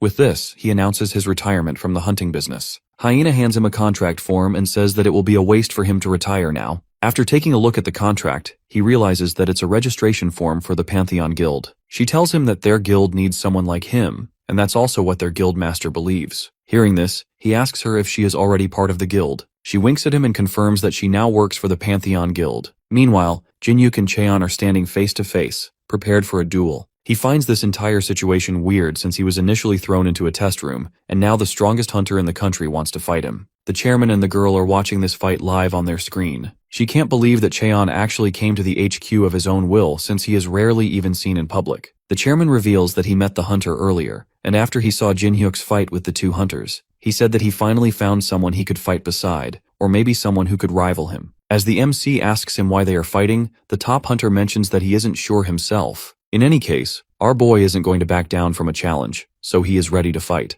The girl starts getting a bit worried and asks the chairman if they are really going to let them fight. He laughs and assures her that it's fine since they are just doing a normal spar. Back in the actual fight, Cheon summons his sword, and both hunters ask each other to try their best. Jin-hyuk smiles as he thinks to himself that he doesn't care about his ranking. All he wants is payback for the hell he endured because of him. Meanwhile, Hyena is shocked to receive a call from the association informing her that the top-ranked hunter is about to spar with Jin-hyuk. Seeing her expressions, Sang-ho knows that something is wrong and asks her what is happening. She puts the phone down and mentions that Cheon Sang-ho is about to fight the MC. This makes him a bit worried, and he asks her why they are fighting, but she also has no idea. Thinking that Jin-hyuk might be in danger, the two decide to head to the Hunters Association. The scene changes to the fight where both hunter are patiently waiting for the other to lower their guard. The girl asks the chairman what he thinks about this fight. Just then, the two hunters charge at each other and their weapons collide. The chairman thinks that the top-ranked hunter will win this. In the actual fight, both hunters seem to be on par in terms of their power. As they both get pushed back, Jin-hyuk realizes that Cheon is on a different level than the other S-rank hunters. He decides it's pointless to try to gauge his strength first. Instead, he decides to go all in from the very start and releases a powerful aura shockwave towards the top-ranked hunter. He stands in front of the attack, wondering if Jin-hyuk is ready to go all in. This gives him enough reason to also get serious, so he slashes clean through the aura and charges at him for a counterattack. He wants to see the MC's true strength and tries pushing him to his limits. The girl watching this starts to get a bit worried as the fight gets more intense. Even Jin-hyuk can sense the immense power coming from the top-ranked hunter. He swings his bat to try pushing him back and gets excited thinking about fighting someone this strong.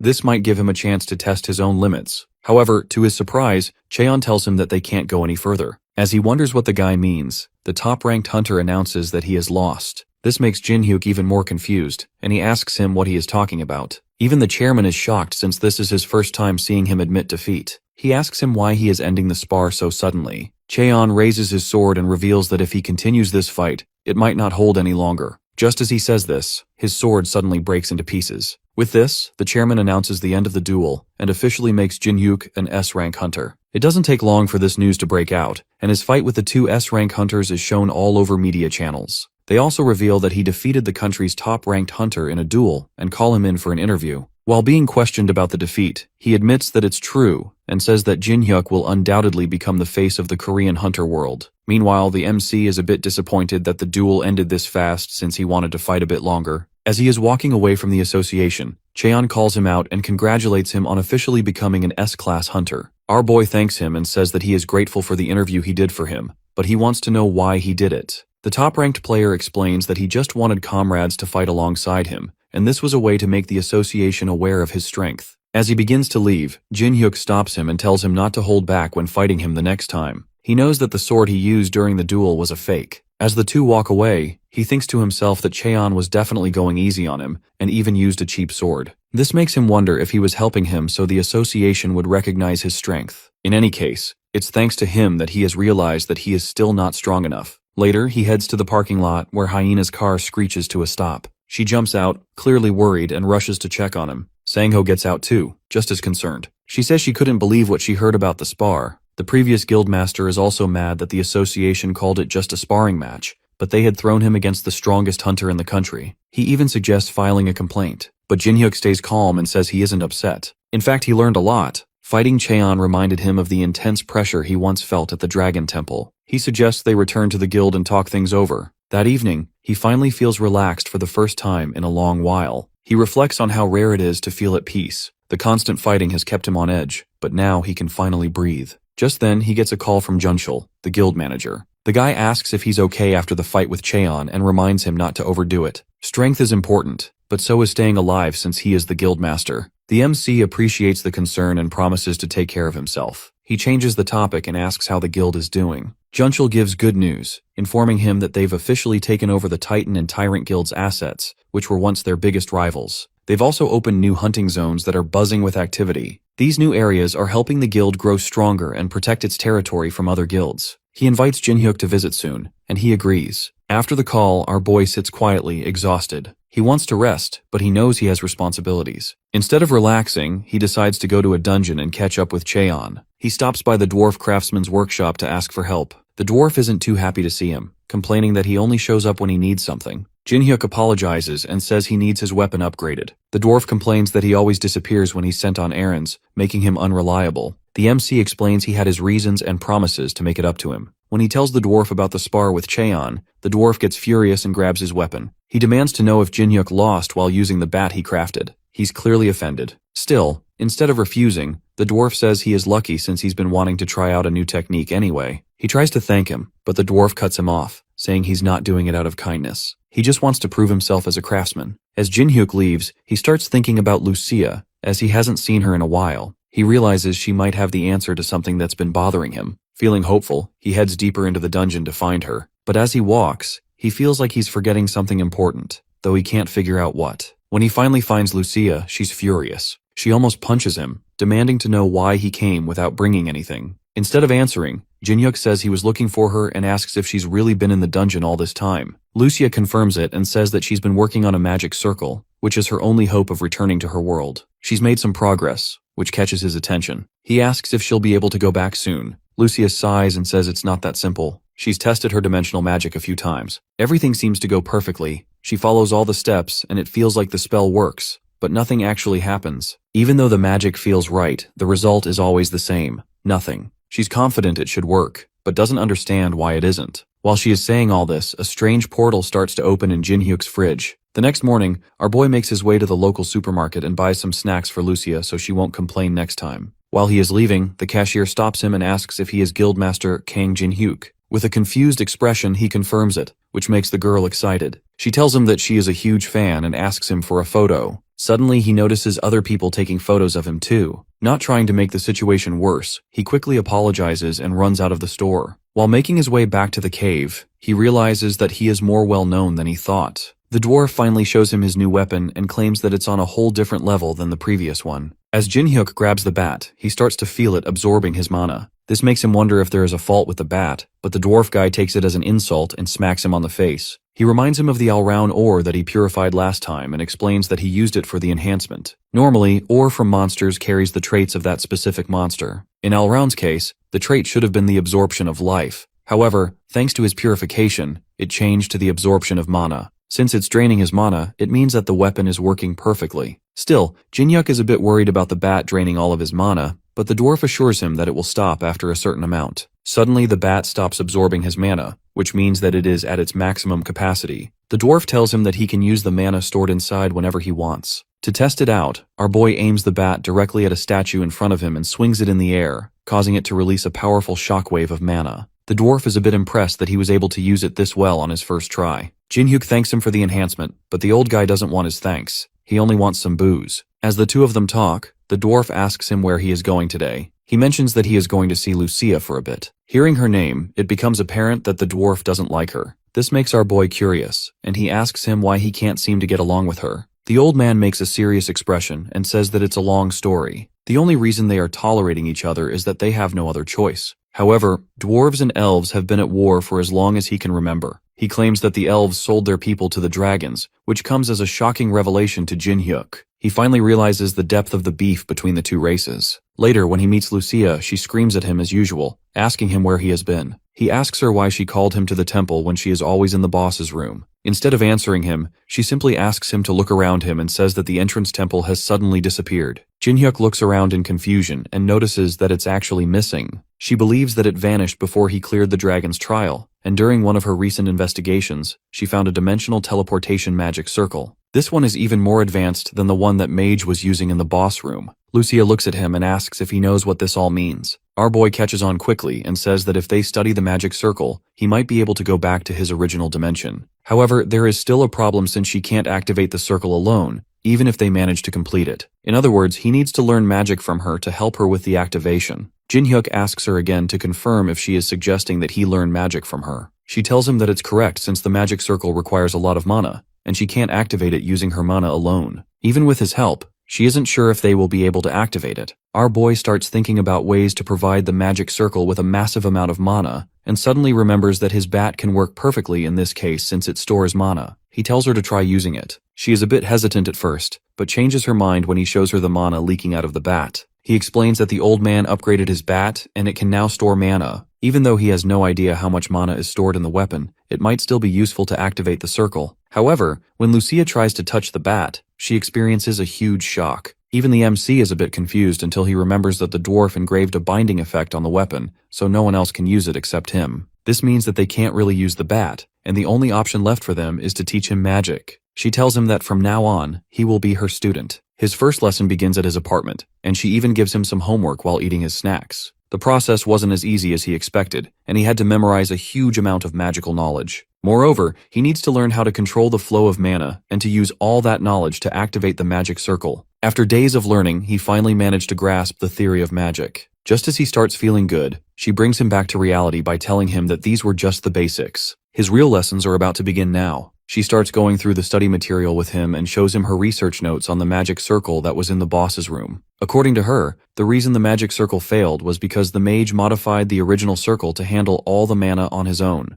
since it requires a massive amount just to activate. As a result, the teleportation itself succeeded, but the dungeon appeared in his room instead. Hearing all this, Jin-hyuk asks her why they are even talking about that magic circle if it was a failure. She tells him that even if it was a failure, they can compare it to the magic circle in the Dragon Temple and figure out why it failed. This will help them make a better one that actually works. From that day on, the two of them continued researching how to create the perfect magic circle. Jin-hyuk got more and more proficient in magic as time went on, and before long he could finally use it to pour mana into the magic circle. He fills the bat with the maximum amount of mana and starts pumping it all into the magic circle. Lucia is also helping him in the process and tells him that she will give him a signal when he has poured enough mana. As the two start pouring mana into the magic circle, it suddenly lights up and starts glowing. This is a sign that the magic circle is reacting to the mana. Jin-hyuk just needs to continue pouring in mana until it finally activates. However, something goes wrong, and his bat unexpectedly starts leaking aura. He tries his best to stop it, but it's not under his control. Even Lucia is confused and asks him why he is injecting aura into the circle. The MC tells her that he is also not sure what is going on, and the two try their best to keep the circle active. Moments later, the ground beneath them starts shaking, and the floor below the magic circle completely collapses. Fortunately, they both manage to back off before the ground collapses, so they don't get caught up in the mess. However, this also means that their only option of going back is now gone. Lucia screams at him, blaming him for making the circle disappear. Meanwhile, the portal inside his fridge starts to glow even more. Later, the two of them sit in his apartment while she eats some snacks. He apologizes to her, saying that he never thought his bat would start injecting aura into the circle. She is still not convinced and screams at him, saying that he doesn't even know the difference between mana and aura. My man literally gets pushed back by her words and explains that he uses the bat for fighting all the time,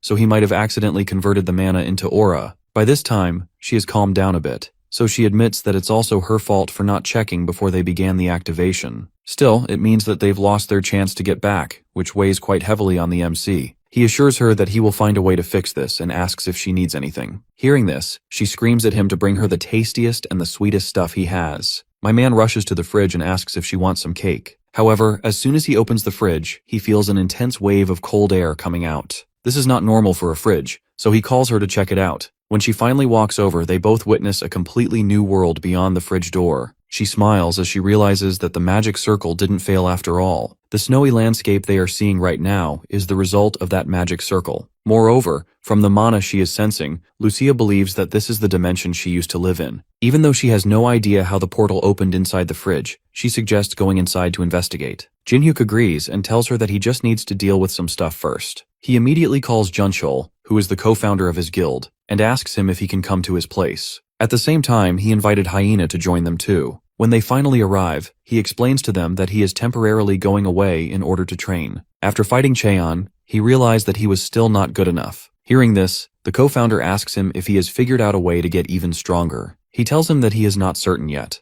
but it can be a possibility. Hyena sends him a report and mentions that the guild is doing well for now, but if he is gone for too long, things might become difficult to handle. Before Jin-hyuk can even answer, our boy Jun-chul stands up and assures him that there is nothing to worry about. He says that he will handle all that stuff so he doesn't have to worry. Since their guild influence is as strong as his, he can go and come back even stronger. Later, Jun-chul calls another guild member and informs him that the guild master is going away for a while, so he will be handling more of the guild's responsibilities. The man is a bit worried hearing this, and asks if it's really okay for him to leave at a time like this. The co-founder assures him that it's fine, since when the guildmaster comes back stronger, their influence will grow even more, and they will become the #1 guild in the country. Meanwhile, Lucia is waiting for our boy to change. He comes out with a heavy winter coat and apologizes, saying that he had more to pack than he thought. Afterwards, he hands her a special bow with some arrows, and reveals that the dwarf instructed him to give it to her. She quietly analyzes the weapon for a bit and says that giving her a few arrows is not a big deal. However, her expression suddenly shifts as she realizes that the arrowhead is top quality. Jin-hyuk expresses excitement, saying that he thought it was a normal arrow since he tossed it so casually. He mentions that the old guy really looks out for her. Lucia still isn't ready to admit it, but says that she might have to pay him back for this eventually. The two of them finally decide to step in, and immediately, he can tell that this is a different dimension. They wonder where they should start investigating and come across a mysterious dungeon. Our boy seems excited for this and says that something is definitely hiding inside. She agrees, and the two decide to head into the dungeon. The dungeon is deeper and bigger than they actually assumed, and as soon as they step inside, she immediately senses some monsters running towards them. Lucia cautiously stops him and tells him to get ready since it's about to go down.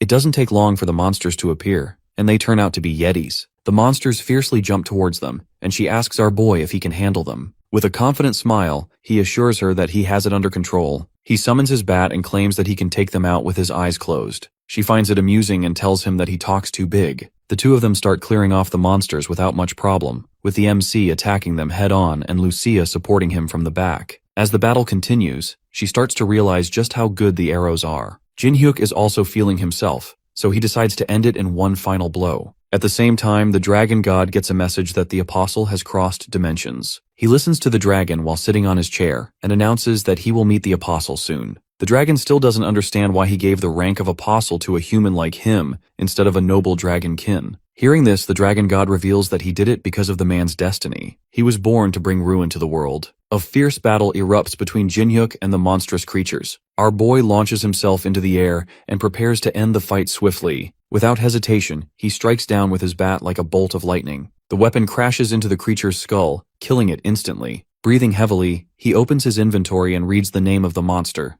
Yeti.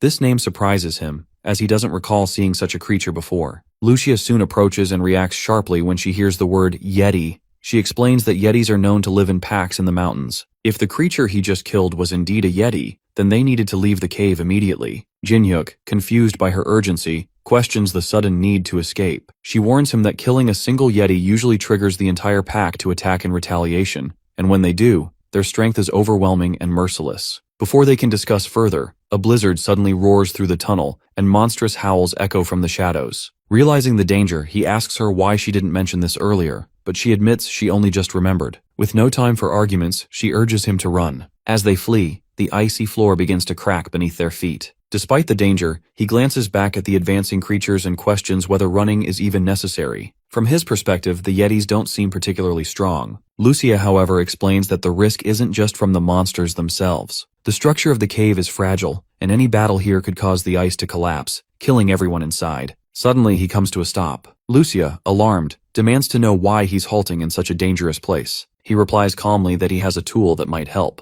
He pulls out a flash grenade and plans to use it to freeze the monsters in place. Just as he prepares to throw it, something unexpected happens. Instead of chasing them further, the Yetis start to retreat back into the cave. Both Jinhyuk and Lucia are taken aback. The creatures, which moments earlier had been charging at them, now appear frightened. She looks toward the depths of the cave and suggests that the Yetis might be sensing something even more dangerous ahead. She believes their instincts are warning them not to go any further. The MC is shocked by the idea that something so terrifying could exist deeper in the cave, something that could scare off an entire pack of Yetis. She confirms she senses a strange and powerful magical energy, unlike anything she's felt before. It's dark, twisted, and deeply unsettling. She proposes that the only way to find out more is to continue forward. They push ahead until the tunnel opens into a vast hidden area. In the middle of the mist stands a large, snow-covered structure. Lucia points out that this is the source of the dark magical energy they've been sensing. Jinhyuk decides they should investigate it closely, though Lucia remains tense. She warns that the aura surrounding the place is disturbingly unnatural. Even she, who had never known fear in battle, feels a deep unease in her chest, as if something inside the structure is watching them. Elsewhere, in a different space shrouded in darkness, the dragon god sits alone. He whispers that he has finally found what he was searching for. The last messenger has arrived,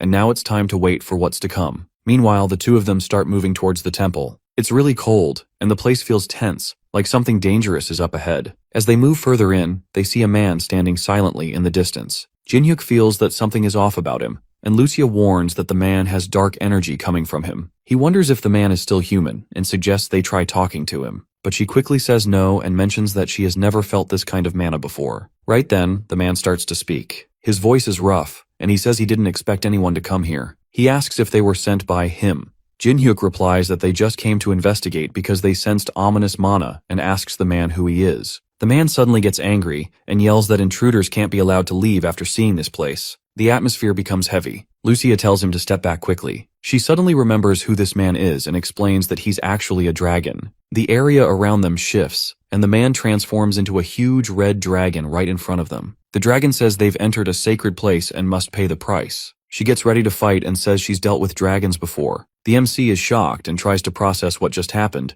but prepares to fight anyway. Then, everything suddenly freezes. The wind stops, the fire goes out, and even the dragon and Lucia can't move. Jinhyuk is confused. He notices that Lucia also isn't moving. A deep voice speaks out, saying time has been stopped. Someone appears in the air wearing a black cloak. He doesn't walk on the ground but seems to float or tear through space. Jinhyuk asks who he is. The man replies that his name is Ordo, and he's the one who created the dragon Tiamut. He also claims to be the god of the world. The MC is surprised but doesn't know whether to believe it. Ordo says it doesn't matter if he believes him or not, since it's still the truth. He explains that he's been watching humans for a long time. At first he liked how people lived, but then they started fighting each other, causing destruction. He didn't want humans to destroy themselves, so he became a god to protect them. He created monsters to give humans a common enemy, and gave people the power to fight back by turning them into hunters. At first, things worked out, and people worked together. But then humans started using their powers against each other again. Ordo says that Jinhyuk has also used his power in the same way. He adds that he was never meant to be this strong, and to become his apostle, he had to endure many more trials. But his plan failed because an anomaly from another dimension ruined everything. A powerful magician had moved the dungeon into his room, which allowed him to grow stronger earlier than expected. Ordo had tried to destroy the dungeon when Jinhyuk first entered, but the dragon god inside blocked him, so he gave up. Because of the dungeon's effects, he couldn't find him until recently, when the dragon god's presence vanished. Now he can finally meet him face to face. He then tells Jinhyuk that he had already marked him as his apostle long ago. His plan was for him to become a powerful protector of humanity, someone who could bring peace and stand at the top of the world. He offers him that position, saying it's his rightful place. But he also adds a threat. If he refuses, he'll have to die just for seeing this place. The MC thinks about it, then calmly says no. He admits that he used to want that kind of power and destiny, but he refuses to follow Ordo. He accuses him of knowing how much pain he went through and doing nothing to help. Now asking him to serve as his apostle feels like manipulation. Our boy tells him that he'd rather die fighting than be someone's puppet. The guy laughs at his response and says he is foolish for not understanding his deeper plans. Then he changes approach. He floats into the air and says that if Jinhyuk won't join him willingly, he'll use another method. He introduces a creature called Tiamut, which he created after capturing an ancient dragon from another world. It's his most powerful creation, and he claims that nothing can stop it, not even hunters or monsters. He plans to use this creature to destroy everything and build a new world filled only with people who love peace. Jinhyuk will be the first sacrifice to this new creature. Even facing this terrifying threat, our boy doesn't back down. He grits his teeth and tells Ordo to bring it on. Then he charges straight at the dragon-like creature, even though it seems like suicide. The guy is impressed by Jinhyuk's bravery but says it's pointless since he'll be left behind. Meanwhile, somewhere underground, a dwarf is finishing a shiny new set of armor. He talks to himself, saying that it took longer than expected to make this armor because the old one was too worn out. He remembers Jinhyuk and jokes that the guy better bring him some good booze as thanks. He recalls how he used to be weak when they first met, but gradually became one of the strongest people on the continent, probably helped by that loud elf too. He wonders what they'll bring back this time and laughs, thinking that it might even be a dragon. Back at the battle, Ordo snaps his fingers, and the giant creature suddenly comes to life. Its eyes glow, and it starts to move with huge muscles flexing. Lucia regains consciousness and realizes what's happening. She shouts at Jinhyuk to be careful. The dragon shoots a massive blast of fire toward him.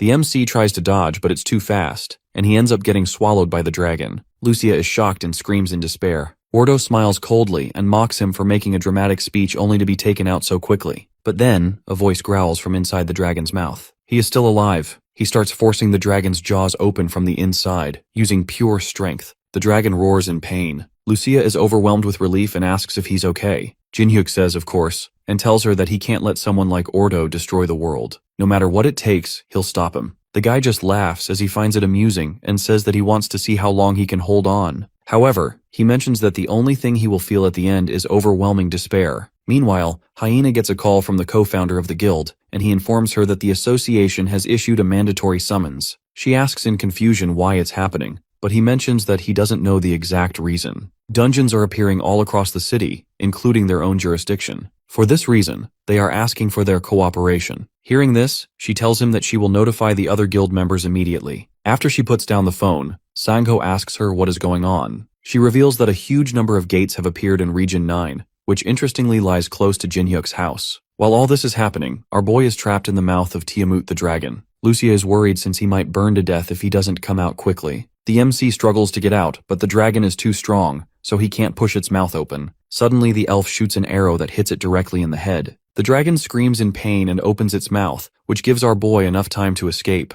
Despite taking a direct hit from the arrow, it seems like the dragon is still fine. As Jinhyuk falls to the ground, it furiously flies towards him to finish him off. He immediately gets up, thinking that it's not even giving him any time to breathe. The dragon slams to the ground and uses all of its strength to crush our boy. At the same time, Lucia tries shooting another arrow at it, but the dragon notices her before she can shoot. It uses its tail to smack her, and the impact sends her flying away. The MC finally realizes just how strong this dragon is since he made her fall with just a single hit. With her down, the dragon shifts its focus back towards our boy. With the pressure increasing, Jinhyuk knows that he has no other choice but to go all out. Ordo seems a bit disappointed in the MC and believes that it's all over. He orders the dragon to finish him, but something seems off. Despite the dragon using all of its strength, it can't crush our boy. This makes the dragon shocked as it can't believe that a mere human is able to withstand its power. Jinhyuk starts pushing back with everything he has and uses the power he gained from the dragon's temple. He unleashes all that power while screaming on top of his lungs, causing the dragon to pull back. I can't believe that someone like him can handle so much power. Even Ordo is shocked and refuses to believe that he is seeing the power of the dragon god. Meanwhile, the dragon god sits on his throne, announcing that it's time to go since his apostle has finally realized his true power. He gets up from his throne, saying that he will settle this long-standing grudge today. Back in the other dimension,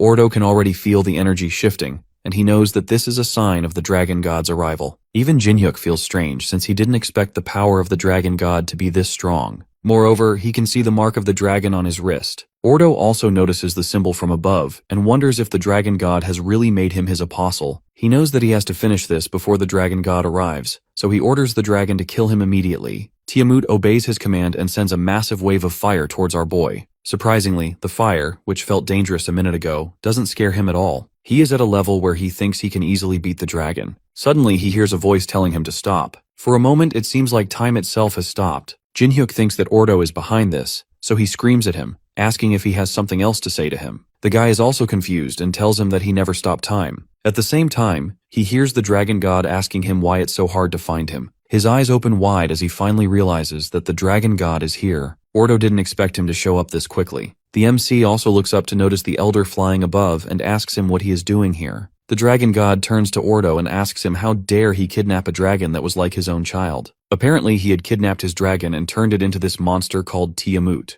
The dragon god asks him why he did it despite knowing that it was wrong. The guy starts making excuses and says that it was something he had to do for his world. He, as a god, should understand this. The dragon god can see right through this crap and tells him that creating a monster from his stolen child in order to destroy his world wasn't something necessary. He just did it for his own satisfaction. Even right now, he is trying to kill his apostle just because he doesn't like him. This makes Ordo furious, and he lashes out, saying that he only did this to bring peace to his world, and it's all a small sacrifice to pay for that peace. Bro thinks he is Thanos. Hearing all this, the dragonkind turns to Jinhyuk and asks him if any of it makes sense to him. Our boy launches himself towards Ordo, saying that it's all nonsense. The guy asks him if he even knows the situation he is in, since he is interrupting a conversation between gods. He tries stopping time by snapping his fingers, but nothing happens. With a shocked expression, he wonders why his powers aren't working on the MC. The dragon god explains to him that he is facing his proxy, who can wield the power of the dragon. In other words, he is someone with power equal to a god.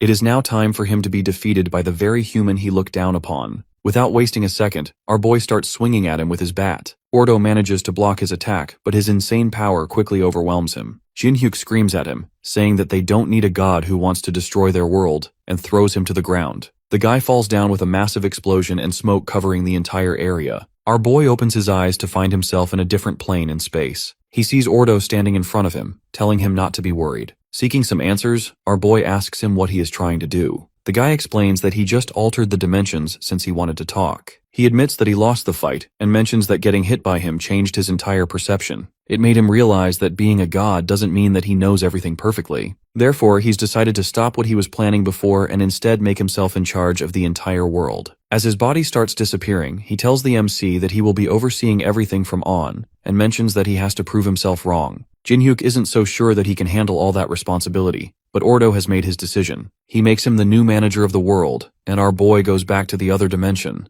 The dragon god asks him if he had a good talk and explains that Ordo gave everything up and decided to trust humans again. He even gave him back the dragon, saying that he would watch over the new world. Before leaving, the dragon god tells him that it's his duty to bring peace to his world. He assures him that he will be cheering him on and says that he should become a manager that even the two gods would acknowledge. Jinhyuk stands there thinking if he has actually become the manager of this world. Just then, he hears Lucia's voice calling him out. He rushes back to her and asks if she is okay. She reveals that she almost died, but the dragon god healed her body, allowing her to recover. Since it's all over now, our boy invites her to go back home. However, she mentions that this is her original world, so she can't leave. This makes him a bit sad, and he asks her if it means that they won't see each other anymore. The two say their goodbyes and part ways. Looking down at his world from above, our boy remembers how a dungeon appeared in his room out of nowhere. He never thought a bottom-tier hunter like him could become the manager of the world. He still doesn't know what Ordo saw in him to give him this power, but he knows for sure that he needs to guide humanity down the right path so they don't go astray. He'll do all that while communicating with others to build a better world as a fellow human and the manager of a new world.